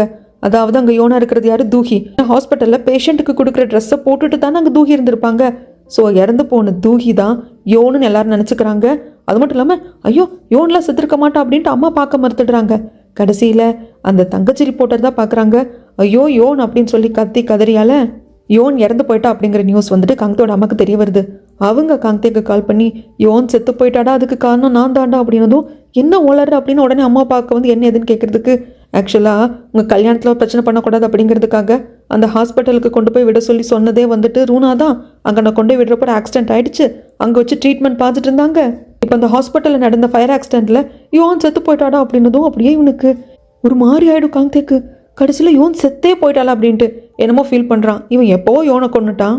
இந்த பக்கம் யோன் இறந்து போயிட்டா அப்படிங்கிற நியூஸ் வந்துட்டு ரூனாக்கும் வருது. அதை கேட்ட ரூனா ஏண்டி நீயும் உங்கள் அம்மாவும் இப்படியே பண்ணுறீங்க, என்ன மான்ஸ்டராக மாற்றுறீங்க அப்படின்ட்டால. இந்த பக்கம் ஸ்ரீஜாவுக்கும் பயமாக இருக்குது. யோன் செத்துறாத, எப்படியாவது சர்வை ஆகிடு, நீ சாகணும்னு நான் நினைக்கல, நீ சர்வை ஆகிடுன்ட்டு அவ்வளோ ஒரு பக்கம் உட்காந்தால. யோன் இறந்து போயிட்டா அப்படிங்கிற நியூஸ் வந்துட்டு ஜாங்குக்கும் தெரிய வருது. யோனோட ஃபோட்டோவை கையில் வச்சுட்டு இருப்பாரு. ஃபீல் பண்ணுறாரு. சார் அதுதான் உங்கள் உண்மையான பொண்ணு, யாரோ பெத்த பொண்ணுக்காக உங்கள் சொந்த பொண்ணை பலி கொடுத்துட்டு நிற்கிறீங்க. இந்த பக்கமாக யோனுக்கு ஃபினரல் நடக்குது. அப்படியே 3 பேர் கத்தி கதறி அழுதுட்டு இருப்பாங்க. குழந்தைக்கு தெரியாது அவள் அம்மா யோன் இறந்து போயிட்டா அப்படின்னு சொல்லிட்டு. அப்படியே காங்தே வந்து மண்டி போட்டு உட்காந்து அலறப்போ எதுக்கடா வந்த, சந்தோஷமா இருக்குமே, யோன் இதுக்கப்புறம் உனக்கு பிரச்சனையா இருக்க மாட்டா, அவன் செத்து போயிட்டா, போய் ஸ்ரீஜாவை கல்யாணம் பண்ணிட்டு சந்தோஷமா வாழ அப்படிங்கிறாங்க. ஆமாம் நான் தான் கொண்டுட்டேன், நான் தான் யோனை கொண்டுட்டேன், நீ வாழறப்போ அந்த இடத்துக்கு காங்தேயோட அம்மா வந்து அவன்லாம் ஒன்றும் பண்ணலை, என்ன வேணா ஜெயிலில் வந்து பிடிச்சி போடு, நான் தான் எல்லாத்தையும் பண்ணினேன், நான் தான் அவளை வந்து அந்த ஹாஸ்பிட்டலுக்கு கூப்பிட்டு போனேன், அவள் வந்து கொஞ்சம் மென்டலி சரியில்லை, காங்தேவும் ஸ்ரீஜாவும் கல்யாணம் பண்ணிக்கிறதுல அவள் ஏதாவது பிரச்சனை பண்ணிடுவா அப்படிங்கிறதுக்காக நான் கூப்பிட்டு போனேன், அங்கே அந்த ஆக்சிடென்ட் ஆச்சு, அதுக்கப்புறம் இதெல்லாம் ஆச்சு, அப்படி இருந்தாலும் விஐபி ரூமில் வச்சு அவளுக்கு ட்ரீட்மெண்ட் எல்லாம் கொடுத்து அப்படிங்கிறப்போ பாவிங்களா அப்படின்னு சொல்லிட்டு 2 பேரையும் போட்டு அடிச்சுட்டு இவங்கெல்லாம் அழுதுட்டு இருப்பாங்க. அப்படியே ஒதுக்கமாக வந்து நின்று பார்த்துக்கிட்டு இருப்பா ஸ்ரீஜா. இது எல்லாத்தையும் காங்தே போகலான்னு திரும்பி பார்க்குறப்போ ஸ்ரீஜாவை பார்த்துட்டு எதுவும் சொல்லாமல் அங்கேருந்து வந்துடுவாங்க. இந்த பக்கம் தூகியை தான் காட்டுறாங்க. அதாவது இவங்க எல்லாருக்கும் தான் அது தூகி, நம்மளை பொறுத்த வரைக்கும் யோன். அங்கே இறந்து போனது யோன் இல்லை, தூகி. ஆனால் இது தூகின்னு எப்படி கன்ஃபார்ம் பண்ணியிருப்பாங்கன்னா இவங்க அம்மா கடைசியாக போகிறப்ப வந்து $1 கொடுத்துருப்பாங்க இல்லையா, அது இருந்திருக்கும், பேக் இருந்திருக்கும், ட்ரெஸ் இருந்திருக்கும், செல்ஃபோன், ஐடி கார்டு இதெல்லாம் வச்சு இதுதான் தூகி அப்படின்னு முடிவு பண்ணிட்டாங்க. ரொம்ப கஷ்டப்பட்டு தான் காப்பாற்றிருக்கோம், எந்த ஒரு பிரச்சனையும் அபாயக்கடத்தை தாண்டிட்டாங்க, கொஞ்சம் டெஸ்ட் மட்டும் எடுக்கணும் அப்படின்னு சொல்லிடுவாங்க. இப்போ தான் அம்மா அப்பாவுக்கு உயிரே வந்த மாதிரி இருக்கும். டாக்டர் வந்து மிஸ்டர் பிக்கு வெளியே கூப்பிட்டு ஆக்சுவலாக அந்த புகையை அந்த அளவுக்கு வந்து சுவாசித்த மாதிரி தெரியல, ஆனால் அதுக்குள்ளே இவங்க மயக்கம் போட்டு விழுந்திருக்காங்கன்னா பிரெயினில் இவங்களுக்கு ஏதோ லைட்டாக டேமேஜ் ஆயிருக்கு, அதனால தான் போதுமான அளவு ஆக்சிஜன் பிரெயினுக்கு கிடைக்காததுனால கொஞ்சமாக புகையை சுவாசிச்சதுனாலேயே கூட அவங்க மயக்கம் போட்டு விழுந்துட்டாங்க. ஆனால் அந்த பிரெயின் டேமேஜ் அப்படிங்கிறது பெர்மனண்ட்டா இல்லை ரெக்கவர் ஆவாங்களா அப்படிங்கிறது ஒன்ஸ் இவங்க சுயநினைவுக்கு வந்ததுக்கு அப்புறமாக தான் சொல்ல முடியும் அப்படிங்கிறாங்க. மிஸ்டர் விக்கு ஒன்றும் புரியல. இல்லை பிரெயின் டேமேஜ் என்னமோ சொல்கிறீங்களே, மேபி அந்த இடத்துல டக்குன்னு விழுந்தப்போ தலையில் அடிபட்டிருக்கலாம், அதனால கூட இது நடந்திருக்கலாம். எதாக இருந்தாலும் அவங்க கண்ணு முழிக்கட்டும், அப்புறம் பார்த்துக்கலாம் அப்படின்னு சொல்லிடுவாங்க டாக்டர். இந்த பக்கமாக வீட்டுக்கு வந்துடுவார் காந்தே. பக்கத்தில் வந்து உட்காந்துட்டு ஸ்ரீஜா என்ன பண்ணுறது எது பண்ணுறதுங்கிற மாதிரி திருட்டு மொழி முழிச்சிட்டு இருப்பா. காந்தே கேட்பாங்க, இதுக்கு பின்னாடி உங்கள் அம்மா தான் இருக்காங்களா அப்படின்ட்டு. என்ன ஏன் அப்படி கேட்குற? அந்த ஹாஸ்பிட்டலுக்கு யோனை அனுப்பிச்சதே அம்மா தானே அப்படின்னு சொல்லி கேட்க, எங்கள் அம்மா அந்த அளவுக்கு கொடூரமானவங்க நீ நினச்சிட்டு இருக்கியா? அதெல்லாம் எங்கள் அம்மா பண்ணல அப்படிங்கிறாங்க. விடு, இதை நான் ஆராய விரும்பல. நடந்தது எதுவாக இருந்தாலும் யார் பண்ணதாக இருந்தாலும் அதெல்லாம் எனக்காக நடந்திருக்கு. இதுக்கெல்லாம் காரணம் நான் தான். கல்யாணத்தை போஸ்ட்பான் பண்ணலாம் அப்படிங்கிறப்போ என்ன பேசிட்டு இருக்க? நம்மளுக்கு இன்னும் 2 நாளில் கல்யாணம், எப்படி போஸ்ட்பான் பண்ண முடியும்? என்ன காரணம் சொல்லுவேன்? உன்னோட எக்ஸ் கேர்ள் ஃப்ரெண்ட் இறந்து போனதுனால கல்யாணத்தை வந்து போஸ்ட்பான் பண்ணுறோன்னு சொல்லுவியா? அதெல்லாம் சொல்ல முடியாது அப்படிங்கிறப்போ இவனுக்கு கோவம் வந்துடும். ஆனால் அப்படியே பல்ல கடிச்சிட்டு, சரி உன்னால் பண்ண முடியாதுன்னா நானே உங்கள் அப்பா கிட்ட போய் பேசிக்கிறேன் அப்படிங்கிறப்போ, விடு காந்தே, நானே என் பேரண்ட்ஸ் கிட்ட பேசுகிறேன், போஸ்ட்பான் பண்ண சொல்கிறேன் அப்படின்னு சொல்லிட்டு இவ சொல்லிடுவா. இந்த பக்கம் குழந்தை பக்கத்தில் வந்துட்டு அந்த கேமராமேன் தான் விட்டு வந்திருப்பாங்க. குழந்தை திடீர்னு அம்மா வேணும்ட்டு அழுகுது. பாப்பா தூங்கு பாப்பா, அம்மா வந்துக்கிட்டே இருக்காங்க அப்படின்னு சொல்லி சமாதானப்படுத்துவார். ஆனால் குழந்தை கேட்காது, எனக்கு அம்மா வேணும் அம்மா வேணும்னு அழுதுகிட்டே இருக்கிறப்போ குழந்தை பார்க்கறதுக்கு காந்தே வருவாங்க. கேமராமேன் போயிட்டு, இதை பாரு பாப்பா அப்பா வந்துட்டார் அப்படின்னு சொல்லிட்டு குழந்தை அம்மாவை கேட்டு அழறான்னு சொல்லிட்டு போகிறாங்க. கேமராமேனுக்கும் தெரியும் குழந்தையோட அம்மா இறந்து போயிட்டாங்க அப்படின்னு சொல்லிட்டு வந்து, என்ன தங்கம் அப்படின்னதும் கட்டி பிடிச்சிக்கிட்டு, அப்பா நான் அம்மாவை பார்க்கணுப்பா அப்படின்னால, அம்மா வந்துட்டு இருக்கா அழாதா அப்படின்னு சொல்லிட்டு பொய்யா சொல்லி சமாதானப்படுத்துறாரு. காங்தேக்கு வந்து அப்படி மனசெல்லாம் ரணமாக இருக்கும். இங்கே பார்க் வீட்டுக்கு வந்ததுக்கு அப்புறமாக தான் தூகிக்கு இந்த மாதிரி ஆக்சிடென்ட் ஆயிருக்கு, அவள் ஹாஸ்பிட்டல் இருக்கா அப்படிங்கிறது அவங்க அம்மா அப்பா சொல்லி தான் தெரிய வருது. உடனே ஹாஸ்பிட்டலுக்கு வராரு. அப்புறம் இங்கே இருக்கிறது யோன் தான், தூகி இல்லை அப்படிங்கிறது நம்மளுக்கு தாங்க தெரியும். எல்லாரும் தூகின்னு தான் சொல்லுவாங்க. ஸோ நான் அப்படியே கண்டினியூ பண்ணுறேன். பார்க்க பார்த்ததும் தூகியோட அம்மா சொல்லுவாங்க, கொஞ்சம் தாமதமாக இருந்தால் கூட நம்ம தூகி இழந்திருப்போம், சரியான சமயத்தில் காப்பாற்றிட்டாங்க. சரி நீங்கள் கொஞ்ச நேரம் தூகி கூட இருக்கீங்களா, நான் இதோ வந்துடுறேன் அப்படின்னு சொல்லிட்டு இங்கே வெளியே வருவாங்க. பார்க்கு பக்கத்தில் உட்காந்துட்டு, எனக்கு அப்போவே மனசுக்குள்ளே படப்படன்னு இருந்தது. நான் போவேண்டான்னு சொன்னேன்ல, இன்னைக்கு ஒரு நாள் என் பேச்சை கேளுன்னு சொன்னேன்ல, ஏன் என் பேச்சை மீறி போனா அப்படின்னு சொல்லிட்டு இவர் அப்படியே பக்கத்துலேயே உட்காந்து தூகியவே பார்த்துட்டு இருப்பாங்க. இந்த பக்கம் வெளியே வந்தாங்க இல்லையா, ஆக்சுவலாக யோனுக்கு என்னாச்சு அப்படின்னு சொல்லிட்டு யோனோட அம்மா அக்கா தங்கச்சியெல்லாம் வந்தது இவங்க பார்த்துட்டாங்க. யோன் அப்படிங்கிற அந்த பேர் தூகியோட ட்வின் சிஸ்டர் பேர் அப்படிங்கிறது இவங்களுக்கு நல்லாவே தெரியும். ஏன்னா எபிசோட் 1 ரெஸ்டாரண்ட்டுக்கு இவங்க வந்தப்போ மினி வந்து யோன்னு பேசிட்டு இருப்பாங்க இல்லையா, அப்பவே இவங்க பார்த்துருந்துருப்பாங்க. ஆனாலும் டவுட்டாக இருக்குது, யோனுங்கிற பேரில் ஒருத்தங்க தான் இருக்கணுமோ அப்படிங்கிற டவுட்டில் தான் வருவாங்க. இந்த யோனுங்கிற பொண்ணு இந்த ஹாஸ்பிட்டலில் தான் இறந்து போனால் அவளுக்கு அங்கே தான் ஃபினரல் நடக்குது அப்படின்னு தெரிஞ்சுட்டு வராங்க. அங்கே லீ யோனுன்னு போட்டிருக்கோம். ஐயோ இது அந்த பொண்ணு தான் அப்படின்னு சொல்லிட்டு ஃபோட்டோவை பார்க்க, அதே பொண்ணு தான், தூகியோட ட்வின் சிஸ்டர் தான் அப்படின்னு சொல்லிட்டு பார்த்தவங்க அப்படியே பதறி போய் வாயை பொத்தி அழுதுகிட்டே இருக்கிறப்ப அக்காக்காரி வந்து, நீங்கள் யார் என்னன்னு கேட்க, ஐயோ இல்லை நான் தப்பான ரூமுக்கு வந்துட்டேன் அப்படின்னு சொல்லிட்டு அங்கேருந்து தூகியோட அம்மா வந்துடுவாங்க. வந்தவங்க தூகியை பார்த்துட்டு, அப்போ தூகியோட ட்வின் சிஸ்டர் தான் இறந்து போயிட்டா, எப்படி நடந்தது ஏன் நடந்ததுன்னு ஒன்றும் தெரியல, ஆனால் இது நல்லதுக்கு தான், இதுக்கப்புறமாக தூக்கியை பற்றின ரகசியம் வெளியே வராது அப்படின்னு சொல்லிட்டாலும் இவங்களுக்கு கஷ்டமாக இருக்குது. யோன் இறந்து போயிட்டு அதை நினச்சி ரொம்ப அழறாங்க.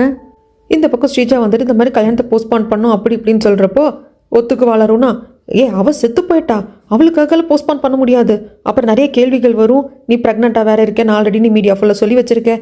அம்மா எனக்கு புரியுதுமா, ஆனால் காங்தியை பற்றி யோசிக்கணும்ல அப்படிங்கிறப்போ, இதில் இவர் வேற ஜாங்கு, இதை பாரு உங்கள் 2 பேரை பற்றி மட்டும் யோசிக்காத, கல்யாணம் போஸ்ட்பான் ஆச்சுன்னா நிறையா வந்து ஆன்சர் பண்ண வேண்டியது இருக்கும், இன்விடேஷன் ஆல்ரெடி கொடுத்துட்டோம், அதெல்லாம் போஸ்ட்பான் பண்ண முடியாது அப்படின்னு இவரே சொல்லிடுவார். அதுக்கப்புறமாக கம்பெனிக்கு வந்து பார்க்க கூப்பிட்டு, நாளைக்கு வந்து காங்தேக்கும் ஸ்ரீஜாக்கும் கல்யாணம் அப்படிங்கிறாங்க. ஆமாம் போஸ்ட்பான் பண்ணலையா அப்படின்னு சொல்லி கேட்க, எதுக்கு போஸ்ட்பான் பண்ணோம், ஆக்சுவலாக வந்து பார்க்குக்கும் தெரிய வந்துடுச்சு அந்த யோனுங்கிற பொண்ணு அந்த ஹாஸ்பிட்டல் இருந்தாலாமே, இந்த தீ விபத்தில் அந்த பொண்ணு இறந்து போயிட்டா அப்படின்னு நான் கேள்விப்பட்டேன், அந்த பொண்ணு இறந்து போயிருக்கா, நீங்கள் பாட்டுக்கு கல்யாணத்தை நடத்துறீங்க அப்படிங்கிறப்போ, எங்களுக்கு வேற சாய்ஸ் இல்லை பார்க்குக்கு அப்படியே புரிஞ்சிடுச்சு, நக்கலை சிரிச்சிட்டு, ஆக்சுவலாக அந்த பொண்ணு யோன் இறந்து போனது உங்களுக்கு ரொம்ப கம்ஃபர்ட்டாக இருக்க போல இருக்குது, எந்த ஒரு பிரச்சனையும் இல்லாமல் இருக்க போல இருக்குது அப்படிங்கிறாங்க. இதை பார்க், நான் வந்து ஒரு தகப்பேன், நீ அப்பாவாகிறப்போ நான் ஏன் இப்படியெல்லாம் பேசுகிறேன்னு உங்களுக்கு புரிஞ்சுப்பேன் அப்படிங்கிறப்போ, சத்தியமாக இப்படி ஒரு கேடுகட்ட தகப்பனா நான் இருக்க மாட்டேன்னு சொல்லிட்டு பார்க் வந்துடுவார். இவரோட ஆஃபீஸ் ரூமுக்கு வந்துட்டு காங்தேவை கூப்பிட்டு விடுவாங்க. காங்தே வந்து என்ன ஏதுன்னு கேட்குறதுக்கு, நாளைக்கு உனக்கும் ஸ்ரீஜாவுக்கும் கல்யாணமாமே, அதுக்கப்புறமாக நீ எனக்கு மருமகன் ஆகிடுவேன், உனக்கு கொஞ்சம் கூட கில்ட்டாகவே இல்லை இல்லையா, உன் எக்ஸ் கேர்ள் ஃப்ரெண்ட் இப்போ தான் இறந்து போயிருக்கா, ஆனால் அது எல்லாத்தையும் கொஞ்சம் கூட யோசிக்காமல், இன்னும் சொல்லப்போனால் அந்த பொண்ணோட ஃபினரலுக்கு நீ போயிருந்திருக்கணும், அந்த பொண்ணுக்கு வந்து நீ ஒரு குழந்தைய கொடுத்துருக்க, இதை பற்றியெல்லாம் எதையுமே வந்து உனக்கு கில்ட்டாகவே இல்லையா அப்படிங்கிறாங்க. என்ன சொல்லுவான், எரும மாடு மாதிரி ஆயிட்டான், யார் வேணா வாங்க போங்க பேசுங்க திட்டுங்க, நான் இப்படி தான் அப்படிங்கிற மாதிரி எரும மாடு மாதிரி ஆயிட்டான். இதை பாரு காங்தே, என்னதான் நீ அக்கா பொண்ணு ஸ்ரீஜாவை கல்யாணம் பண்ணிக்கிட்டாலும் எனக்குன்னு சில பவுண்டரிஸ் இருக்குது, என் லைனை விட்டு தாண்டி போய் நான் பேச முடியாது, ஆனால் நீ வந்து மன்னிப்பை பிச்சையாக கேட்கணும் இறந்து போன அந்த யோன் கிட்ட, அப்போ தான் நீ ஆரம்பிக்கிற வாழ்க்கை நல்ல வாழ்க்கையாக இருக்கும், இதுக்கு மேலே உங்ககிட்ட பேசுறதுக்கு எனக்கு எதுவும் இல்லை அப்படிம்பாங்க. அதுக்கப்புறம் தான் காங்தே வந்துட்டு ஸ்ரீஜாவுக்கு கால் பண்ணி, போஸ்ட்பான் பண்ண சொல்லி நீ பேசுகிறேன்னு சொன்னேன் இல்லையோ பேரண்ட்ஸ் கிட்ட. இந்த பாரு காங்கத்தை, என்னால் முடியல, பேரண்ட்ஸ் போஸ்ட்பான் பண்ண மாட்டேன்றாங்க. நான் வேணா நம்ம ஹனிமூனை கிவ் அப் பண்ணிடுறேன். நம்ம ஹனிமூனுக்கு போகிறதா இருந்தது இல்லையா, அதை வேணா நம்ம லேட்டாக போய்க்கலாம். குழந்தை நல்லா குணமானதுக்கு அப்புறமாக்க நம்ம குழந்தையும் கூப்பிட்டு போகலாம். என்ன செல்லும், ஓகேவா அப்படின்னு சொல்லி கேட்க அப்படியே பல்ல கிடச்சிட்டு, சரி புரியுது, எந்த அளவுக்கு உங்கள் குடும்பத்துக்கு இந்த கல்யாணத்தை போஸ்ட்பான் பண்ணுறது கஷ்டமாக இருந்திருக்குன்னு எனக்கு புரியுது அப்படின்னு சொல்லி ஃபோன் காலை கட் பண்ணது. டேபிள் இருக்கிற திங்ஸ் எல்லாத்தையும் தூக்கி போட்டு விளாசுறான், அடிக்கிறான். கோபத்தை வேறு எங்கே காட்ட முடியும், இப்படி தானே காட்ட முடியும். இங்கே குழந்தை அம்மா வேணும் வேணும்னு அழுகுது. குழந்தை நல்லா வந்து தேறி வந்துட்டு இருக்கு. ஆனால் அம்மா வேணும்னு அழுது ரொம்ப வந்து உடம்பு முடியாமல் போயிட்டே இருக்கு. இந்த பக்கமாக அந்த தூக்கியோட அம்மாவோட ரெஸ்டாரண்ட்டை பார்த்துட்டு இருக்காங்க அந்த அக்காவோட லவ்வர். அப்போ இந்த அக்காவோட லவ்வரோட அப்பா வராங்க. இவர் ஒன்றும் பெரிய ஆளோ இல்லை நல்லவரோ இல்லை நல்ல வேலைக்கு போகிறவரோ கிடையாதுங்க. இவரும் கிட்டத்தட்ட யார மாதிரி, காங்கத்தையோட அம்மா இருக்காங்க இல்லையா, அவங்கள மாதிரியே தான் இஷ்டமேனிக்கு ஊர் சுற்றிட்டே திரிவார். இப்படி அப்பாவும் பையனும் இங்கே ரீயூனியன் ஆகி பேசிகிட்டு இருக்கிறப்போ இறுதி மரியாதை செலுத்துறதுக்காக அந்த இடத்துக்கு ரூனா வரா. வந்தவ, எனக்கு புரியுது, நீ என்கிட்ட தேவையெல்லாம் பிரச்சனை பண்ணிட்ட, அப்படியெல்லாம் பண்ணாமல் இருந்திருந்தா நீ செத்துருக்க மாட்ட. இப்போ கூட யோன் பண்ணது தான் தப்பா, இதெல்லாம் மனசுக்குள்ளேயே சொல்லிட்டு, இதை பாரு, உன் பொண்ணை நான் பத்திரமா பார்த்துப்பேன், நல்லபடியாக வளர்ப்பேன், எந்த குறையும் வைக்காம வளர்ப்பேன். அதனால் எங்கள் மேலே இருக்கிற வெறுப்பு அந்த கிரட்ஜ் எல்லாத்தையும் மனசில் வச்சுக்காம அமைதியாக உன் ஆத்மாவை சாந்தி அடைஞ்சிரு, என் பொண்ணை வாழ விடு அப்படின்னு மனசுக்குள்ளேயே வேண்டிட்டு இந்த பக்கம் திரும்பி பார்க்குறப்போ அந்த தங்கச்சி ரிப்போர்ட்டர் தான் இருப்பாங்க. யோனோட கடைசி இறுதி ஊர்வலம் மரியாதையில் நல்லபடியாக நடக்கணும், எல்லாத்தையும் கரெக்டாக பார்த்துக்கோங்க அப்படின்ட்டு போகிறப்போ, நீ தானே அந்த ஹாஸ்பிட்டலுக்கு யோன் போகிறதுக்கு காரணம், நீ தானே அங்கே அவளை கொண்டே விட சொல்லி காங்கத்தையோட அம்மா கிட்ட நீ தானே சொன்ன அப்படிங்கிறப்போ அசால்ட்டாக திரும்பி, புரியுது யோன் வந்து உங்களோட ஓன் சிஸ்டர் இல்லை அப்படின்னாலும் நீங்கள் எந்த அளவுக்கு அவன் மேலே பாசமாக இருக்கீங்கன்னு புரியுது, அதனால நீங்கள் மிஸ் அண்டர்ஸ்டாண்ட் பண்ணி பேசுகிறத நான் எடுத்துக்கல அப்படிங்கிறப்போ, நீ எடுத்துக்கலன்னு இல்லை, அதுதான் உண்மையை வெளிக்கொண்டு வருவேன் அப்படிங்கிறப்போ ஒரு பக்கெட்டில் தண்ணி எடுத்துகிட்டு வந்து யோனோட அம்மா ரூனா மேலே அப்படியே ஊற்றிடுவாங்க. ஏய் என்ன பண்ணுற அப்படின்னு கேட்குறதுக்கு, உன் மேலே ஆசிடை ஊற்றி அப்படியே பொசுக்கி இருக்கணும், அது என்னால் முடியாது, அதனால தான் தண்ணி ஊற்றுறேன். நீ எல்லாம் என்ன ஜென்மம், நீயும் ஒரு பொண்ணுக்கு அம்மா தானே, இத்தனை பாவம் பண்ணிட்டு உன் பொண்ணு நல்லா வாழ்ந்துருவான்னு நினைக்கிறியா அப்படின்னு சொல்லி சாபம் கொடுக்க, அதுக்கப்புறம் அங்கே நிற்காம ரூனா பாட்டுக்கு வந்துடுவா. அதுக்கப்புறமாக காங்கத்தை வருவாங்க. வந்த காங்கத்தை அப்படி முட்டி போட்டு உட்காந்துப்பான். ஏன்டா என்னடா பண்ணுற, எதுக்கடா இங்கே வர்ற அப்படின்னு சொல்லிட்டு யோனோட அம்மா கேட்குறதுக்கு, இன்னைக்கு ஃபுல்லாக நான் இங்கே தான் இருக்க போகிறேன், ப்ளீஸ் என்னை விடுங்க அப்படின்னு சொல்லிட்டு அவன் அங்கேயே உட்காந்துப்பான். ஜாங் வந்து அங்கே வருவாங்க, மரியாதை செலுத்திட்டு போகலாம் அப்படின்னு சொல்லிட்டு. யோனோட ஃபோட்டோவை பார்க்குறப்போ இவன் அந்த பொண்ணு செத்து போச்சு அப்படின்னு சொல்லிட்டு கஷ்டமாக இருக்குது. ஆனால் அங்கே காங்கத்தையை பார்த்ததும் இவன் நாளைக்கு கல்யாணத்தை வச்சுட்டு இங்கே வந்து உட்காந்துருக்கான் அப்படிங்கிற மாதிரி தான் அவருக்கு தோணுது. அதுக்கப்புறம் அடுத்த நாள் விடியுது. இன்னைக்கு தாங்க காங்கத்தைக்கும் ஸ்ரீஜாக்கும் கல்யாணம். ஸ்ரீஜா அங்கே மணமகளாக ரெடி ஆகிட்டா, ஃபோட்டோக்கெல்லாம் போஸ்ட் கொடுத்துட்டு எல்லாம் ஒரே சந்தோஷமாக இருக்காங்க. மனசே இல்லாமல் தான் சேர்மனோட செகண்ட் ஒய்ஃபும் வருவாங்க. டைம் ஆகிக்கிட்டே இருக்குது, இன்னும் இங்கே காங்கத்தே வரல. காங்கத்தேக்கு ஃபோன் பண்ண சொல்லி சொல்கிறாங்க ரூனா. ஸ்ரீஜா ஃபோன் பண்ணுறா, காங்கத்தே அட்டன் பண்ணுறதில்ல. இன்னைக்கு தானே அந்த யோனோட உடம்ப தகனம் பண்ணுற நாள் அப்படிங்கிறாங்க. ஒருவேளை அங்கே போயிட்டானோ, கல்யாணத்தை விட உனக்கு அவ தான் முக்கியமாக போயிட்டாள் அப்படின்னு சொல்லிட்டு இவ பொறுமிட்டே இருக்கா. எஸ் உண்மைதான், யோனோட உடம்ப தகன படம் எடுத்துகிட்டு போகிறாங்க. அங்கே தான் காங்கத்தே வராங்க. ஆனால் அவங்க எடுத்துகிட்டு போகிறது தூகியோட உடம்பு அப்படிங்கிறது அங்கே இருக்கிற யாருக்கும் தெரியாது. யோன் இறந்துட்டா, யோனை தகனம் பண்ணுறத நினச்சி தூகியை தகனம் பண்ணிட்டு இருக்காங்க. பார்க்கோட காதல், பார்க்க வந்து உயிருக்குயிராக நேசித்த தூகி இங்கே செத்து போயிட்டா, அவள் உடம்பு எரிஞ்சிட்ருக்கு. ஆனால் யோன் அப்படின்னு சொல்லிட்டு யாரும் அழுதுட்டு இருக்காங்க. காங்கத்தே பின்னாடி தள்ளி நின்று இதை பார்த்துட்டு அதுக்கப்புறமாக அங்கேருந்து வந்துடுவான். கல்யாணம் பண்ணிக்கிறதுக்காக வந்துட்டான். கல்யாணமும் நடக்குது. ஆனால் அவன் முகத்தில் சிரிப்போ சந்தோஷமோ எதுவுமே இருக்காது. இதெல்லாம் வந்துட்டு ஸ்ரீஜாவும் நோட்டீஸ் தான் பண்ணுறா. ரூனா பார்த்துட்டு, என்னங்க என்னமோ அவனை ஃபோர்ஸ் பண்ணி எங்கே கல்யாணம் பண்ண வைக்கிற மாதிரி நின்றுருக்கா, பேசாமல் இரு, கல்யாணம் நடக்குதுல்ல, அமைதியாரு, எல்லாத்துக்கும் நொட்டை கண்டுபிடிச்சிட்டு இருக்காதா அப்படின்னு சொல்லிட, இங்கே யோனோட அஸ்தி எல்லாத்தையும் இந்த நினைவிடத்தில் வைப்பாங்க இல்லைங்களா, அங்கே மாதிரி வச்சுட்டு இவங்க ஃபேமிலி எடுத்துக்கிட்ட ஃபோட்டோ, குழந்தையோட ஃபோட்டோ அப்படின்னு எல்லாத்தையும் வைக்கிறாங்க. அதுக்கப்புறம் ஒரு பாக்ஸில் யோன் வந்து கொடுத்துருப்பா இல்லையா, ஒரு கம்மல் மட்டும் எங்கள் அம்மாவோட மரணத்துக்கு பின்னாடி தான் மர்மம் இருக்குது, அதுக்கு இது ஒரு எவிடன்ஸாக இருக்குது, இந்த ஒத்த கம்மலை மட்டும் நீ வச்சுக்கோ பத்திரமா அப்படின்னு சொல்லிட்டு கொடுத்துருப்பா இல்லையா, அதை தங்கச்சி ரிப்போர்ட்டர் ஒரு பாக்ஸில் போட்டு அதையும் இங்கேயே பத்திரமா வைக்கிறாங்க. இதெல்லாம் முடிஞ்சதுக்கு அப்புறமாக, இன்னைக்கு நம்ம யோனை தகனம் பண்ணியிருக்கோம், இன்னைக்கு தானே அந்த காங்கத்தை ஸ்ரீஜாவை கல்யாணம் பண்ணிக்கிறான், விட மாட்டேன், என்னால் அதை ஏற்றுக்க முடியாது அப்படின்ட்டு இங்கேருந்து கோவமாக கிளம்புறாங்க. இந்த பக்கம் கல்யாணம் எல்லாம் முடிஞ்சிருச்சு. இந்த கல்யாணத்தில் பெருசாக இவருக்கு இன்ட்ரெஸ்ட் கிடையாது. யார் ரூனாவோட அப்பாவான சேர்மேனுக்கு அவங்களுக்கெல்லாம் இன்ட்ரெஸ்ட் கிடையாது. அதனால எங்களுக்கு சாப்பாடெல்லாம் வேண்டாம், பசிக்கலன்னு சொல்லிட்டு கிளம்பிடுறாங்க. அதுக்கப்புறமாக எனக்கும் லேட் ஆச்சு, நான் ஷாப்புக்கு போகணும், ஒரு முக்கியமான ஒர்க் வந்துருச்சு அப்படின்னு சொல்லிட்டு காங்கத்தையோட அம்மாவும் கிளம்பிடுவாங்க. இவங்களும் அப்படியே கிளம்பி வந்துகிட்டே இருக்கிறப்போ, டே கொடுமைக்காரா, அயோக்கிய பயலே, என் குழந்தைய கொன்னுட்டியாடா அப்படின்னு சொல்லிட்டு வந்து யோனோட அம்மா காங்கத்தேவை போட்டு அடிக்க, ஆக்சுவலாக எல்லாரும் பார்த்துட்டு அப்படியே நின்றுடுறாங்க. ஸ்ரீஜா ஷாக் ஆகிட்டு நிற்பா. ஆனால் இவங்க அடிக்கிறத பார்த்துட்டு இருக்கிற ரூனாக்கு அடிக்கட்டும் அப்படின்னு விட்டுட்டா. கிட்ட போய் தடுக்கவெல்லாம் இல்லை, அவள் முகத்தை தான் வந்து அப்படியே க்ளோஸ்அப்பில் காட்டுவாங்க. பரவாயில்ல, ஆத்திர தீர அடிச்சுக்கிட்டோம் அப்படிங்கிற மாதிரி தான் விட்டுடுவா. ஆனால் என் புருஷனை விடுங்க அப்படின்னு சொல்லிட்டு ஸ்ரீஜா பக்கத்தில் வர்றப்போ நீ போடி அந்த பக்கம் அப்படின்னு தள்ளி விட ஸ்ரீஜா போய் விழுந்து வயிற்ற பிடிச்சிட்டு உட்காந்துக்கிறா. யோனோட அம்மாவுக்கே ஷாக் ஆகிடும், அவங்களுக்கு ஒரு மாதிரி பதட்டம் ஆகிடும். அப்புறம் உடனே ஹாஸ்பிட்டலுக்கு தூக்கிட்டு வராங்க. ஏற்கனவே ரொம்ப வீக்காக இருந்தா ஸ்ரீஜா. அது மட்டும் இல்லாமல் அவள் யூட்ரஸ் ஏற்கனவே வீக்கு, ஏற்கனவே மிஸ்கேரேஜ் ஆக வேண்டியது தான் நாங்கள் காப்பாற்றிருக்கோம் அப்படின்னு ஹாஸ்பிட்டல் ஒரு வாட்டி சொல்லியிருப்பாங்க. 2வது வாட்டி கூட எகேன் ஹாஸ்பிட்டலுக்கு போகிற மாதிரி வந்திருக்கும் இல்லைங்களா, குழந்தைய வீட்டில் கொண்டு வந்து வச்சுருந்த சமயத்தில். ஸோ இப்போது நல்லா பலமாக விழுந்ததுனால குழந்தை மிஸ்கேரேஜ் ஆகிடுச்சு. இது தெரிய வந்தோன்னா பயங்கரமாக துடிக்கிறா, கதறா, அழறா. இதை ரூனாவால் ஏற்றுக்க முடியல. அவளுகளை சும்மா விட மாட்டேன்னு இங்கிருந்து கிளம்புறா. இந்த பக்கமாக அம்மாவை கூப்பிட்டு அக்காவும் தங்கச்சி வீட்டுக்கு வந்துட்டாங்க. தங்கச்சி ரிப்போர்ட் இருந்துட்டு நான் போய் ஹாஸ்பிட்டல் போய் பார்த்துட்டு வரேன், ஏன்னா அவள் மாசமாக இருந்தா, கீழே நங்குன்னு விழுந்திருக்கா, என்ன எதுன்னு தெரியல, பார்க்க போகிறோம் அப்படிங்கிறதுக்குள்ளே போலீஸ் வராங்க. இந்த மாதிரி உங்களை நாங்கள் அரெஸ்ட் பண்ண போகிறோம். காங்கே ஸ்ரீஜோட கல்யாணத்தில் வந்து நீங்கள் தகராறு பண்ணி இந்த பொண்ணை தள்ளி விட்டுருக்கீங்க, உங்களுக்கு மிஸ்கேரேஜ் ஆயிருக்கு, அதுக்காக உங்களை அரெஸ்ட் பண்ணுறோம் அப்படின்னு கூப்பிட்டு போயிடுவாங்க. என்னடி இப்போ என்னடி பண்ணுறது, என்னென்னமோ நடக்குதுடி அப்படின்னு சொல்லிட்டு 2 பேர் புலம்பிட்டு இருக்கிறப்போ தங்கச்சி ரிப்போர்ட்டர் என்ன பண்ணுறாங்கன்னா நேராக காங்கேயோட அம்மாவை பார்க்குறதுக்கு வராங்க. ஏய், இந்த மாதிரி எங்கள் அம்மா அரெஸ்ட் பண்ணிட்டு போயிருக்காங்க, ஒழுங்காக எங்கள் அம்மாவை ரிலீஸ் பண்ண சொல்லி ரூனா கிட்ட சொல்லு. அப்படி இல்லைன்னு வச்சுக்கோ, யோன் அந்த ஹாஸ்பிட்டலுக்கு எப்படி போனா, அதுவும் சிட்டிக்கு வெளியே இருக்கிற ஹாஸ்பிட்டல், அங்கே அவள் போயிருக்கா அப்படின்னா, அதுவும் எங்களால் அவளை காண்டாக்ட் பண்ணாமல் போயிருக்கு அப்படின்னா அதுக்கு காரணம் கண்டிப்பாக அந்த ரூனாவும் நீயுமா தான் இருக்கணும். நான் ஒரு ரிப்போர்ட்டர், என்னால் இது நல்லா கெஸ் பண்ண முடியுது. ஆனால் விசாரிக்க சொன்னால் போதும். ஏன்னா இந்த ஹாஸ்பிட்டலில் சிசிடிவி கேமராஸ் இருக்குது. அது மட்டும் இல்லாமல் அந்த ஹாஸ்பிட்டலில் விஐபி ரூமில் தான் வந்துட்டு யோன் இருந்தா. அந்தளவுக்கு காசெல்லாம் செலவு பண்ணுறதுக்கு இந்த ரூனாவால் மட்டும்தான் முடியும். இது கெஸ் தான், ஆனால் விசாரிச்சேன்னு உண்மையை கண்டுபிடிச்சிடுவேன். இது பொய்ன்னு நீ சொன்னாலும் நான் நம்ப மாட்டேன். சரி, போலீஸ்கிட்ட சொல்கிறேன், போலீஸ் பார்த்துக்கட்டும் அப்படின்னு சொல்லிட்டு இங்கிருந்து போயிடுவா. ஆக்சுவலாக மிரட்டுறதுக்காக தான் இப்படி சொல்கிறா. இவ்வளோ பயந்துட்டா. யாரு, காங்கேயோட அம்மாவும். உடனே ரூனாக்கு கால் பண்ணி நீங்கள் ஃபஸ்ட்டு அந்த யோனோட அம்மாவை அங்கேருந்து ரிலீஸ் பண்ணுங்க, அப்படி இல்லைன்னா அந்த தங்கச்சி ரிப்போர்ட்டர் தான் இப்போ வந்து என்னை மிரட்டிட்டு போனா, யோன் எப்படி அந்த ஹாஸ்பிட்டலுக்கு போனா, அதுக்கான காரணம் என்ன அப்படிங்கிற மாதிரி போலீஸ்கிட்ட போய் கம்ப்ளைண்ட் பண்ணிடுவேன் அப்படிங்கிறா. அவங்க விசாரிச்சாங்கன்னா எல்லா கூட்டும் வெளிப்பட்டுட்டும் கடைசியில் நம்ம கம்பி தான் வேணும் அப்படிங்கிறப்போ சரி நான் அவளை ரிலீஸ் பண்ண சொல்லிடுறேன் அப்படின்னு சொல்லிட்டு ரூனா பயந்துட்டு ரிலீஸ் பண்ண சொல்லிட்டா. இவங்க ஸ்டேஷனில் போயிட்டு அவங்க அம்மாவை கூப்பிட்டு வருவாங்க. 3 பேர் அங்கேயே உட்காந்துட்டு யோனை நினச்சி கதறி கதறி அழுவாங்க.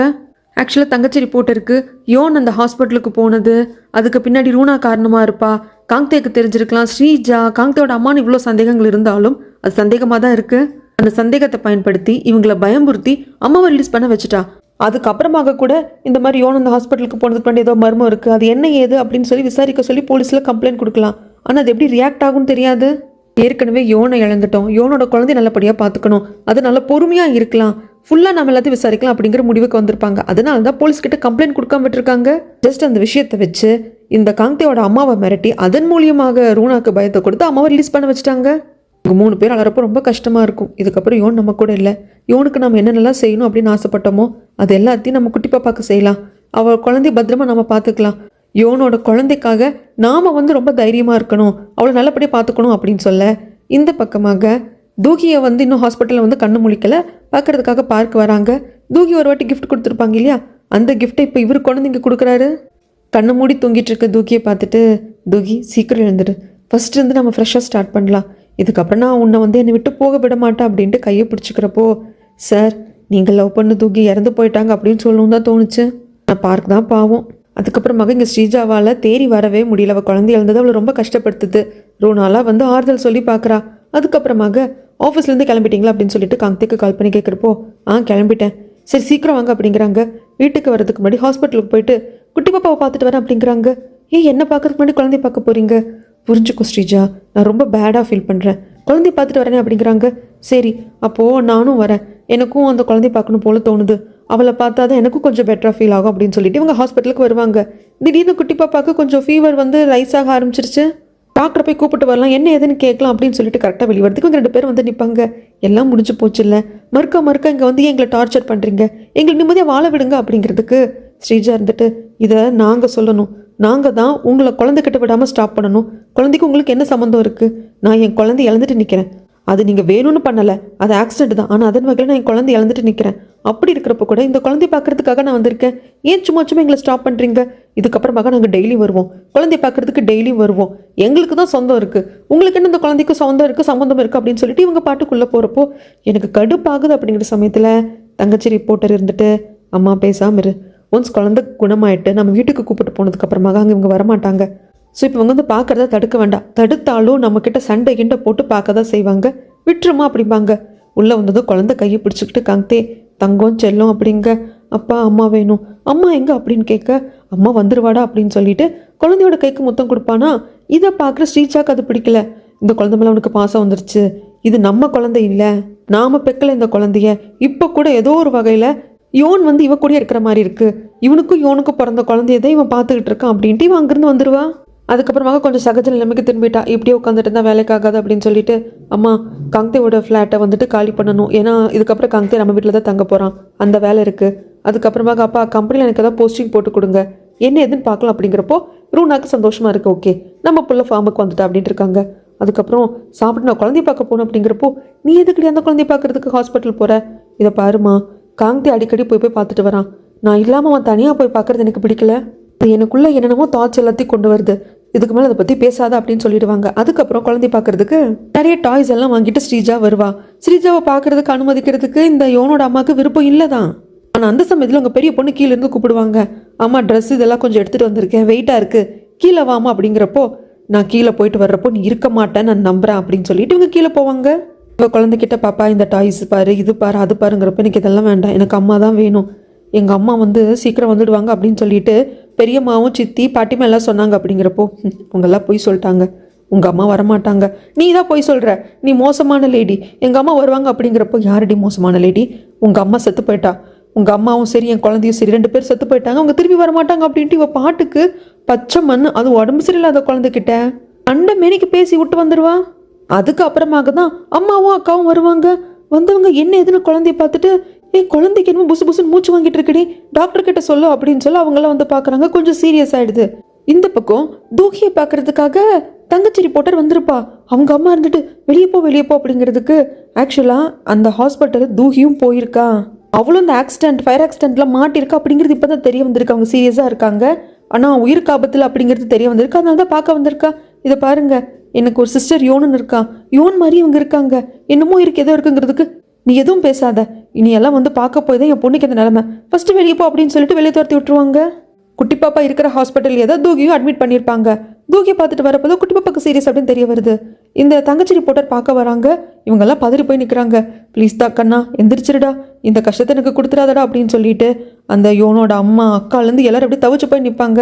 ஆனால் குழந்தையால் இதுக்கு மேலே உயிரை காப்பாற்றி வச்சுக்கிற அந்த ஃபைட்டில் அவளால் ஜெயிக்க முடியல. குழந்தை இங்கே கரெக்டாக இறந்து போக இந்த பக்கம் தூகியாக இருக்கக்கூடிய யோனை தான் காட்டுறாங்க. அப்படியே கையெல்லாம் அசைது கண்ணு முழிக்கிறாங்க. அந்த ஃபயர் ஆக்சிடென்ட்டுக்கு அப்புறமாக இப்போ தான் அவங்களுக்கு கான்ஷியஸ் திரும்புது. தூஹி கண்ணா முழிச்சிட்டியாடா அப்படின்னு சொல்லிட்டு அவங்க அம்மாவுக்கு சந்தோஷம், அப்பாவும் வந்து பார்த்து அவரும் சந்தோஷப்படுறாங்க. எழுந்திருக்கிற தூஹி, ஆக்சுவலாக நான் தூஹினே மெயின்டைன் பண்ணிக்கிறேங்க, ஆனால் இது யோன் தான். ஆனால் எழுந்திருக்கிற சமயத்தில் எல்லாமே ஞாபகம் வருது. இவங்களுக்கு அந்த ஆக்சிடெண்ட்டில் பழசெல்லாம் மறந்து போயிருந்தது இல்லையா, அது கொண்டு கடைசியாக தூகி வந்துட்டு பார்த்து பேசியிருப்பாங்க இல்லையா, நாம் 2 பேர் ட்வின்ஸு, டிஎன்ஏ ரிப்போர்ட் பாரு, நான் இங்கேருந்து உன்னை கூப்பிட்டு போகிறதுக்காக தான் வந்திருக்கேன் அப்படின்ட்டு அந்த ஹாஸ்பிட்டலுக்கு வந்து அவங்க சொன்னது எல்லாமே ஞாபகம் வருது. தனக்கு ஒரு ட்வின் சிஸ்டர் இருக்கா, அவள் தான் தூஹி அப்படிங்கிற கொண்டு கடைசி நிமிஷம் வரைக்கும் எல்லாமே ஞாபகம் வந்துடுது. கிட்டத்தட்ட யோனோட குழந்தை அவள் உயிரை கொடுத்து அவள் அம்மாவுக்கு எல்லாத்தையும் ஞாபகம் வர வச்சிருக்கா. ஏன்னா இவங்க வாழ்க்கை இந்த அளவுக்கு ஆனதுக்கு காரணமானவங்கள பழி வாங்குறதுக்காக. இப்படி தூகி அவள் நினைவுகளோட போராடிட்டு இருக்கா, எல்லாமே ஞாபகம் வந்துக்கிட்டே இருக்கா. அந்த சமயத்தில் இவ வந்து ஒரு ஹாஸ்பிட்டல் இருந்தா இல்லைங்களா, ஃபயர் ஆக்சிடென்ட் ஆச்சு இல்லையா, அந்த ஹாஸ்பிட்டலில் இவ குழந்தை ஓடுற மாதிரி இருக்கு. கண்ணா செல்லோ நில்லு அப்படின்னு குழந்தை பின்னாடியே யோன் ஓடி வந்துட்டு இருப்பா. அந்த குழந்தை போய் தூகி கிட்ட நிற்குது. தூகியும் குழந்தையும் யோனை பார்த்து அப்படியே சிரிப்பாங்க. அப்படியே வந்து தூகி குழந்தை கையை பிடிச்சிட்டு அப்படியே போவாங்க பாருங்க. இந்த சீன் ரொம்ப எமோஷ்னலாக அழுக வர்ற மாதிரி இருக்கும். தூஹி எங்கே போகிற, குட்டி பாப்பா அம்மா கிட்ட வா, நீ எங்கே போகிற அப்படின்ட்டு வந்து பார்த்தா அங்கே தூஹிக்கும் குழந்தைக்கும் ஃபினரல் நடக்கிற மாதிரி ஒரு இடம் வச்சுருப்பாங்க. இது எல்லாமே வந்து ஒரு மாதிரி இல்யூஷனாக தான் நிறைய விஷயங்கள் ஞாபகம் வர்றப்போ தூஹிக்கு வருது. அப்படி படக்குன்னு கண்ணை முழிப்பா. அப்படி கண்ணு முழிக்கிறப்போ யாரையுமே தெரியாத மாதிரிலாம் நடந்துப்பாளா. ஸோ டாக்டர் வந்து கூப்பிட்டு சொல்லுவாங்க, இந்த மாதிரி ஷாக்கிங்கில் பழசெல்லாம் அவங்களுக்கு மறந்து போயிருக்கு, அப்படி இல்லைன்னா நினைவுகள் ஒரு சிலது ஞாபகம் இருக்கும், ஒரு சிலது மறந்து போயிருக்கும், அந்த மாதிரி இருக்கும், நீங்கள் தான் பார்த்துக்கணும் அப்படிம்பாங்க. ஆனால் எழுந்திருக்கிறது யோனாச்சே, என் குழந்தைய பார்க்கணும் அப்படின்னு சொல்லிட்டு அந்த ஐவி எல்லாம் போட்டிருப்பாங்க, அது எல்லாத்தையும் பிச்சு எரிஞ்சிட்டு வருவா. இந்த ஹாஸ்பிட்டலில் குழந்தைய வந்து எங்கே அட்மிட் பண்ணியிருக்காங்க அப்படிங்கிறது தெரியும். அங்கே வர்றப்போ குழந்தை அங்கே இல்லை, இங்கே ஒரு குழந்தை இருந்தது அப்படின்னு அந்த பேர் சொல்லி கேட்குறப்போ, அந்த குழந்தைய நீங்கள் பார்க்கணுன்னா வேறு இடத்துக்கு தான் போகணும் அப்படிங்கிறாங்க. வேறு இடத்துக்கா, எந்த இடத்துக்குன்னு கேட்க இங்கே சீன் அப்படியே கட் பண்ணால் குழந்தைக்கான இறுதி காரியங்கள்லாம் பண்ணி அந்த அஸ்தியையும் தூகி வந்து இறந்து போயிருப்பாங்க இல்லையா, பட் யோனோட அஸ்தியும் தான் அங்கே வச்சுருந்துருப்பாங்க. அங்கேயே கொண்டு வந்து குழந்தையோட அஸ்தியும் வச்சுருப்பாங்க. அங்கேயே உட்காந்து குழந்தைய பார்த்து பார்த்து குடிச்சிட்டே அழுதுகிட்டே உட்காந்துருப்பா காங்தே. அப்போ ஃப்ளவர்ஸ் எல்லாம் வைக்கிறதுக்காக இந்த ஸ்ரீஜா வந்துட்டு, ஏன் காங்தே இப்படியே எத்தனை நாளைக்கு இருக்கலாம் அப்படிங்கிற முடிவில் இருக்க நீ? எனக்கு கூட கஷ்டமாக தான் இருக்குது. யோனும் குட்டி பாப்பாவும் செத்து போனதை நினைக்கிறப்ப எனக்கும் மனவேதனையாக தான் இருக்குது. ஆனால் நீ யோனையும் குழந்தைய பற்றி மட்டும்தான் யோசிக்கிற, என்னை பற்றி நீ யோசிக்க மாட்டேன்ற. நான் கூட தான் நம்ம குழந்தை இழந்திருக்கேன், எனக்கு மிஸ்கேரேஜ் ஆகிருக்கு, நான் எவ்வளோ வேதனைப்படுவேன், நீ யோசிக்க மாட்டேன்ற. அப்படிங்கிறப்போ இவன் எல்லாத்தையும் கேட்டுட்டு எழுந்து வந்து, சரி மன்னிச்சிரு, இதுக்கப்புறம் எது இருக்கோ அதை தானே பார்க்கணும், வா போகலாம் அப்படின்ட்டு அங்கேருந்து கூப்பிட்டு வந்துடுவான். அதுக்கப்புறமாக தான் இந்த இடத்துக்கு தூகி வருவா. குழந்தை இறந்து போனது, இங்கே குழந்தை அஸ்தி இருக்கிறத பார்த்துட்டு கதறி கதறி அலறா, மன்னிச்சிடடா கண்ணா, அம்மா லேட்டாக வந்துட்டேன், சீக்கிரம் வந்து உன்னை காப்பாற்றிருப்பேன், விட மாட்டேன், என் குழந்தையோட சாவுக்கு காரணமான யாரையும் விட மாட்டோங்க, எல்லாரையும் கொன்னுருவேன் அப்படின்னு சொல்லிட்டு பயங்கரமாக அழுவா. இங்கே சீன் அப்படியே கட் பண்ணால் பார்க்குக்கு கால் பண்ணி சொல்லிட்டாங்க. ஏன்னா அந்த அம்மா ரூமுக்கு வந்து பார்க்குறப்போ தூகி அங்கே இல்லை. ஸோ அவளுக்கு ஏதோ அம்னிஷா மாதிரி வந்திருக்குமா, அதனால் எங்கே போனால் ஏது போனான்னு தெரியல. அப்படிங்கிறப்போ சரி இருங்க நானும் தேடுறேன் அப்படின்னு சொல்லிட்டு பார்க்க அங்கங்கே தேடிட்டு இருப்பாங்க. இந்த பக்கம் இந்த ரூனா ஆஃபீஸ்க்கு வந்து, வாங்க நிறைய விஷயங்கள் நடந்துருச்சு, இப்போ தான் நம்ம கொஞ்சம் எல்லாத்தையும் மறந்துட்டு ரிலாக்ஸ் ஆகிருக்கோம், வெளியே போகலாம் அப்படின்னு சொல்லிட்டு ஜாங்க கூப்பிட்டு வருவா. அப்படி இவங்க சிரித்து பேசி போகிறத அங்கே வந்து தூகி வந்து பார்த்துட்டு நிற்பா. தூகி செம கோபத்தில் இருப்பா. அந்த இடத்துல குழந்தையோட அஸ்தி வச்சிருக்கிற இடத்துல பாக்ஸ்குள்ளே தானே அந்த கம்மலையும் வந்து வச்சுருப்பாங்க, தங்கச்சி ரிப்போர்ட்டர். ஸோ இப்போ அதையும் எடுத்துகிட்டு தான் வந்திருப்பா.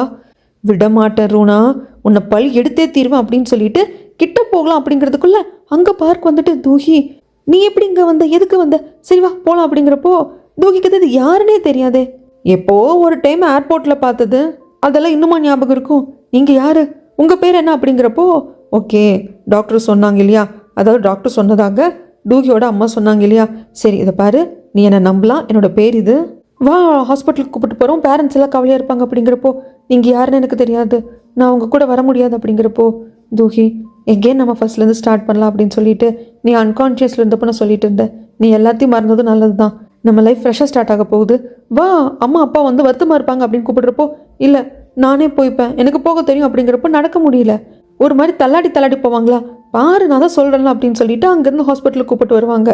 தூகி என் தங்கமே அப்படின்னு சொல்லிட்டு அம்மா கட்டி பிடிச்சிக்கிட்டு, இதுக்கப்புறம் என்னை விட்டு எங்கேயும் போயிடக்கூடாதுடா, உன்னை நான் கண்ணில் வச்சு பார்த்துப்பேன் அப்படின்னு சொல்லிட்டு கட்டி பிடிச்சிட்டு அழறாங்க. ஓரளவுக்கு புரிஞ்சு போச்சு, ஓகே இது வந்து தூகியோட அம்மா அப்பா, தூகி இங்கே தான் வளர்ந்துருக்கா, இவங்க நம்மளோட முகம் வந்து ஒத்துமையாக ட்வின்ஸ் தானே, ஒத்துமையாக இருக்கிறதுனால நம்மளை தூகின்னு நினச்சிட்டாங்க. ஹாஸ்பிட்டல் இருந்து தூகியோட இடத்துல தானே நம்ம வெளியே வந்தோம், அவள் பேக் நம்மக்கிட்ட இருந்தது, ட்ரெஸ் இருந்துச்சு, ஸோ இதுதான் வந்து காரணம் அப்படிங்கிறது நம்ம யோனுக்கு இப்போ புரிஞ்சு போச்சு. இந்த பக்கம் குழந்தையோட ஃபோட்டோவை பார்த்துட்டு காங்தையோட அம்மா அழுதுட்டு இருக்கா. எனக்கு தண்டனை கொடுடா, நான் என்ன தடவை நல்லா ஏற்றுக்கிறேன், உங்கள் அப்பாவை மன்னிச்சிருடா, அவன் ஏதோ பண்ணலடா, இந்த அழகான தங்க கட்டி சாகிறதுக்கு ஒரு வகையில் நானும் காரணமாட்டேனும் அப்படின்னு தண்ணி அடிச்சுட்டு அழுதுகிட்டே இருக்கிறப்போ அக்காவோட லவர் வருவாங்க. வந்துட்டு என்ன ஏதுன்னு கேட்குறதுக்கு, எனக்கு ஒரு பையன் இருக்கான் காங்தே, அவனோட பொண்ணு இறந்து போச்சு, அந்த குழந்தையோட அம்மா யோனும் இறந்து போயிட்டா அப்படின்னு சொல்லிட்டு அழுதுகிட்டே இருக்கிறப்போ அப்படி என்ன ஏதுன்னு கேட்க எல்லாத்தையும் சொல்லுவாங்க. அப்போது இத்தனையும் நடந்துட்டு தனக்காக இருந்த ஒரு உமனை தான் குழந்தைய கைவிட்டுட்டு தான் காங்தே அந்த ஸ்ரீஜாவை கட்டிக்க போனானா. நான் வந்து கொஞ்சம் கேவலமானவன் தான், திருட்டு வேலை பண்ணுறவன் தான், ஆனால் காங்தே அவனையே நம்பி இருந்த உமனையும் அவனோட குழந்தையுமே கைவிட்டிருக்கான், இந்த அளவுக்கு கேவலமாலாம் இருக்க மாட்டேன் அப்படின்னு சொல்லிட்டு இவன் பேசிகிட்டு இருக்கான். ஆக்சுவலாக இவனுக்கு நல்லா உண்மை தெரியுங்க, இந்த அம்மா தான் நம்மளுக்கு அம்மா, அப்போ காங்தேக்கு அம்மா அப்படின்னா அப்போ காங்தே வந்து நம்மளுக்கு அண்ணன் அப்படிங்கிறது எல்லாமே வந்துட்டு இந்த அக்காவோட லவருக்கு நல்லாவே தெரியுது. இடையில நம்ம பார்த்தோம் இல்லைங்களா, அந்த ரெஸ்டாரண்ட்டுக்கு இந்த அக்காவோட லவரை பார்க்குறதுக்கு இவங்க அப்பா வந்திருப்பாங்க இல்லையா, ஸோ அந்த பர்சனுக்கு இந்த அம்மாவுக்கும் இடையில ஒரு உறவு முறை ஏற்பட்டிருக்கும், அந்த வகையில் பிறந்த பையன் தான் இந்த அக்காவோட லவர். இந்த பையனுக்கு எல்லாம் உண்மை தெரிஞ்சிருக்கு, ஆனால் காங்தேவோட அம்மாவுக்கு தான் உண்மை தெரியல. இங்கே சீன் அப்படியே கட் பண்ணா, சரி குழந்தையோட திங்ஸு யோனோட திங்ஸ் எல்லாத்தையும் எடுத்து வைக்கலாம் அப்படின்னு சொல்லிட்டு அக்கா ட்ரை பண்ணுறா. ஏன்னா அந்த வீட்டில் அந்த திங்ஸ் இருக்க ஞாபகம் வந்துக்கிட்டே இருக்குன்னு சொல்லிட்டு, ஆனால் அம்மா விடவே மாட்டேன்றாங்க, பேசாமல் இரு, அப்படி எடுத்து வைக்கிறதா இருந்தாலும் நான் வைக்கிறேன், என்னால் இதெல்லாம் இல்லாமல் இருக்க முடியாது, இந்த ரூமில் அவங்க இருக்கிற மாதிரியே எனக்கு வந்து அந்த பிம்பம் வேணும் அப்படின்னு சொல்லிட்டு அவங்க வந்து வெளிவர முடியாமல் ரொம்ப தவிப்பாங்க. இந்த பக்கம் தூகி வந்து ரொம்ப வியர்டாக நடந்துக்கிறா. அது மட்டும் இல்லாமல் ஒரு கிஃப்ட் வந்து கொடுத்துருப்பாங்க இல்லையா தூகி வந்து பார்க்குக்கு, அதை பார்க்க குழந்தைங்க வச்சுருப்பாங்க, அதை எடுத்து வச்சுக்கிறா. அது என்னமோ தெரியல, அதுக்குள்ளே ஒரு மியூசிக் வருங்க, அது வந்து கொஞ்சம் கனெக்ட் ஆகுது போல இருக்குது, அதை மட்டும் எடுத்து கையில் வச்சுருக்கா. இது பார்க்குக்கு நீ கொடுத்த கிஃப்டா, ஸோ இந்த கிஃப்ட்டை கொண்டு வந்து வைக்கிறதன் மூலியமாக நீ சீக்கிரம் கண்ணு முழிப்பேன்னு பார்க்க கொண்டு வந்து வச்சாங்க. அப்புறம் நான் கொஞ்சம் வெளியே போயிட்டு வந்துடுறேமா அப்படிங்கிறப்போ ரொம்ப பயந்த மாதிரியும் ரொம்ப ஒரு மாதிரி நடந்துப்பாளா. இப்படியா நடந்துக்காத தூகி, எனக்கு பயமாக இருக்குது, ரொம்ப டிஃப்ரெண்ட்டாக இருக்குது, என்கிட்ட எப்பவும் போல இரு அப்படிங்கிறாங்க, ஆனால் முடியல, அழலுன்னு அழறா. இந்த பக்கம் தூக்கி தான் கண்ணு முழிச்சிட்டா இல்லையா, கல்யாணத்தை பற்றி பேசுகிறாங்க. அப்பா இப்போ நான் என்னோட கல்யாணம் தூகி என்னை கட்டிக்கிறது முக்கியம் கிடையாது, இப்போ தூகியோட ஹெல்த் தான் முக்கியம் அப்படிங்கிறப்போ சேர்மேனுக்கு என்ன பண்ணுறதுனே தெரியல. என்னோட உயிர் போகிறதுக்குள்ள எல்லாத்தையும் சரியாக பண்ணணும்னு நினைக்கிறேன், ஏன்டா இப்படி பண்ணுற அப்படிங்கிற மாதிரி அவர் சாப்பிட்டு இருந்தவர் பாதிலே எழுந்து போயிடுவார். இங்கே காங்தி உடம்பு ட்ரிங்க்ஸ் பண்ணிட்டு இருந்திருப்பாங்களா, அந்த அக்காவோட லவ்வர் பையன் வந்து ட்ரிங்க்ஸ் பண்ணிகிட்டே இருந்திருப்பானா, 2 பேரும் நைட்டு படுத்து தூங்கி போயிருப்பாங்க. காலையில் எந்திரிக்கிற இந்த அம்மாவுக்கு, டேய் என் பையன் வயசுடா, எதுக்கடா என் கூட பெட்டில் ஒன்றா படுத்து தூங்கினேன், என்னடா பண்ண, இதெல்லாம் தப்பு, நான் வந்து இந்த எண்ணத்தில் உங்ககிட்ட பழகவே இல்லை, போலீஸ்க்கு கால் பண்ணுறேன் அப்படிங்கிறப்போ, சி வாய மூடுங்க, அசிங்கமாக பேசாதீங்க, நான் உங்களுக்கு பையன் மாதிரியெல்லாம் கிடையாது, உங்கள் பையனே நான் தான், என் பேர் ஷேவாங்கு, என் அப்பா பேர் இது, என் அப்பா கூட நீங்கள் கொஞ்ச நாள் காதலிச்சு பழகி சுற்றிட்டு இருந்தீங்க இல்லையா, அப்போ கர்ப்பமாகி பெற்றதெல்லாம் உங்களுக்கு மறந்து போச்சு அப்படிங்கிறாங்க. ஷேவாங் ஏன் பையனா அப்படின்ட்டு இவங்க உட்காந்து யோசிக்க அவர் பாட்டுக்கு எழுந்து போயிடுவாங்க. அதனால தான் இவனை பார்க்குறப்போ எங்கேயோ பார்த்த மாதிரி எனக்கு தோணிகிட்டே இருந்ததா, ஐயோ என் தங்கம் என்னோட 2வது பையனே பார்த்துட்டான் அப்படின்னு சொல்லிட்டு பின்னுக்கவே பேசுறதுக்கு போவாங்க. எங்கள் சீனை அப்படியே கட் பண்ணால் தூக்கி கொஞ்சம் தேறிட்டாங்க அப்படின்னு சொல்லிட்டு டிஸ்சார்ஜ் பண்ணிட்டாங்க. வீட்டுக்கு கூப்பிட்டு வராங்க. இதுதாம்மா உன் ரூம்பு, உன் திங்ஸ் எல்லாம் கொஞ்சம் பாரு, அப்போ உன்னோட பழைய ஞாபகங்கள் வந்து திரும்பி வர்றதுக்கு வாய்ப்பு இருக்குது அப்படின்னு சொல்லிட்டு நான் டின்னர் ரெடி பண்ணுறேன் அப்படின்னு சொல்லிட்டு அம்மா வெளியே வருவாங்க. அங்கே இருக்கிற ஃபோட்டோவை எடுத்து பார்த்துட்டு, தூஹி நீ என்னை காப்பாற்றுறதுக்காக அந்த ஹாஸ்பிட்டலுக்கு வந்து தான் நீ இறந்து போன அப்படிங்கிறது உன் பேரண்ட்ஸ்க்கு தெரிஞ்சால் கண்டிப்பாக அவங்க என்னை மன்னிக்கவே மாட்டாங்க. அவங்க வந்து என்னை வந்து நீனு நினச்சிட்டு இருக்காங்க, யோனா இருக்கிற என்ன தூஹி நினச்சிட்டு இருக்காங்க, உண்மை தெரிய வரப்போ என்ன ஆகும்னு தெரியல அப்படின்னு சொல்லிட்டு இவன் உட்காந்து ஃபீல் பண்ணிகிட்டே இருப்பான். இந்த பக்கம் தூகியோட நமக்கு ரொம்ப கஷ்டமாக இருக்கும், என் பொண்ணுக்கு எதுவுமே ஞாபகம் வரலைங்க அப்படிங்கிறாங்க. இதை பாரு, அவள் உயிரோட நல்லபடியாக இருக்கா, அதுதான் முக்கியம், நம்ம கூட பேசி பழக, அவள் வாழ்ந்து வளர்ந்த வீட்லையெல்லாம் பார்க்க எல்லாம் சரியாக போயிடும், நீ தைரியமாக இரு அப்படின்னு சொல்கிறாங்க. இந்த பக்கமாக இதுக்கப்புறம் இந்த வீட்டில் தான் வந்துட்டு காங்தே இருக்க போகிறாங்க. இதை பாரு காங்தே, இந்த குடும்பத்தில் நீயும் ஒருத்தனாயிட்ட, இதுக்கப்புறமாக எங்களை தாண்டி நீ எதுவும் யோசிக்கக்கூடாது, எங்கள் குடும்பத்துக்குள்ளே என்ன யோசிக்கிறோமோ அதுதான் நீயும் யோசிக்கணும், எங்களை தான் ஃபாலோ பண்ணணும், புரிஞ்சுதான் ரூனா சொல்கிறா. ஓகே அப்படின்னு சொல்லிட்டு எல்லா கழுசடைகளும் ஒன்று கூட்டிடுச்சுங்க. காங்தேவும் கொஞ்சம் அதுலேருந்து மூவ் ஆனாய் வந்துட்டான், நார்மலாக பேசுகிறான், சிரிக்கிறான். இங்கே சீன் அப்படியே கட் பண்ணா யோன் வந்துட்டு தூகியோட திங்ஸ் எல்லாம் பார்க்குறாங்க. அந்த ஹேண்ட்பேக்கில் டிஎன்ஏ டெஸ்ட் எடுத்ததெல்லாம் இருக்கும் இல்லையா, அதெல்லாம் பார்த்துட்டு நீ என் ட்வின் சிஸ்டர், நான் சாகிற தருவாயில் தான் உன்னை நான் பார்க்கணுமா அப்படின்னு சொல்லிட்டு ஃபீலெல்லாம் பண்ணதுக்கப்புறமாங்க தூகியோட லேப்டாப் எடுத்து பார்க்குறப்போ கடைசியாக பார்க்கிட்ட ஒரு பென்ட்ரைவ் கொடுத்துருப்பாங்க இல்லையா, இந்த நியூஸ் வரணுமா இல்லைங்கிற முடிவை நீ எடுத்துக்கோ, யார் பக்கம் நிற்கிறேங்கிற முடிவை நீ எடுத்துக்கோன்னு சொல்லிட்டு. ஸோ பென்ட்ரைவில் அந்த நியூஸ் இருந்தது. அது போக தூகியோட லேப்டாப்லேயும் அந்த நியூஸோட காப்பி வச்சுருப்பாங்க. அந்த நியூஸ் என்னென்னா, காங்தே ஸ்ரீஜா இவங்க 2 பேர் கல்யாணத்தால் ஒரு பொண்ணோட வாழ்க்கை எந்தளவுக்கு பாதிக்கப்பட்டிருக்கு, 20 வருடங்களாக காங்தேவை மட்டும் நினச்சி வாழ்ந்த ஒரு பொண்ணுக்கு நடந்த அநீதி அப்படின்னு சொல்லிட்டு எல்லாமே எழுதியிருக்கு. அதில் சில விஷயங்கள் அதுக்கப்புறம் நடந்ததை நம்ம யோன் ஆட் பண்ணுறாங்க. அந்த குழந்தை இருந்ததுன்னா நாளை பின்ன இந்த பொண்ணு தன் பொண்ணுக்கு வந்து ஏதாவது ஒரு பிரச்சனையை கொடுப்பா, அவள் திருமண வாழ்க்கையில் பிரச்சனை வந்துடும் அப்படின்னு சொல்லிட்டு அந்த குழந்தைய பிரிக்கணும் அப்படிங்கிறதுக்காக குழந்தைய கடத்திட்டு போனது. அந்த வகையில் குழந்தைக்கு அடிப்பட்டது, ஹாஸ்பிட்டல் இருந்தது. அந்த சமயத்தில் குழந்தையோட அம்மாவான யோன் தூஹி அப்படிங்கிற ரிப்போர்ட்டரை வந்து பார்த்து உண்மையெல்லாம் சொல்கிறதுக்கு வர்றப்போ அந்த ஸ்ரீஜாவோட அம்மா ரூனா காங்தேவோட அம்மாவான அந்த லேடியும் வச்சு ஒரு மென்டல் ஹாஸ்பிட்டலுக்கு யோனை வந்து கொண்டு விடுற மாதிரி பார்த்தாங்க. அங்கே நடந்த ஆக்சிடெண்ட்டில் யோன் அங்கே ட்ரீட்மெண்ட் எடுக்க வேண்டியதாக போச்சு. அதுக்கப்புறமாக அந்த ஹாஸ்பிட்டலில் நடந்த தீ விபத்தில் யோன் இறந்து போயிட்டாங்க. யோன் இறந்து போன சில நாட்கள்லையே யோனோட குழந்தையும் இறந்து போச்சு அப்படின்னு சொல்லிட்டு அதுக்கப்புறம் நடந்தது எல்லாத்தையும் யோன் அந்த ஆர்டிக்கல் எழுதுறாங்க.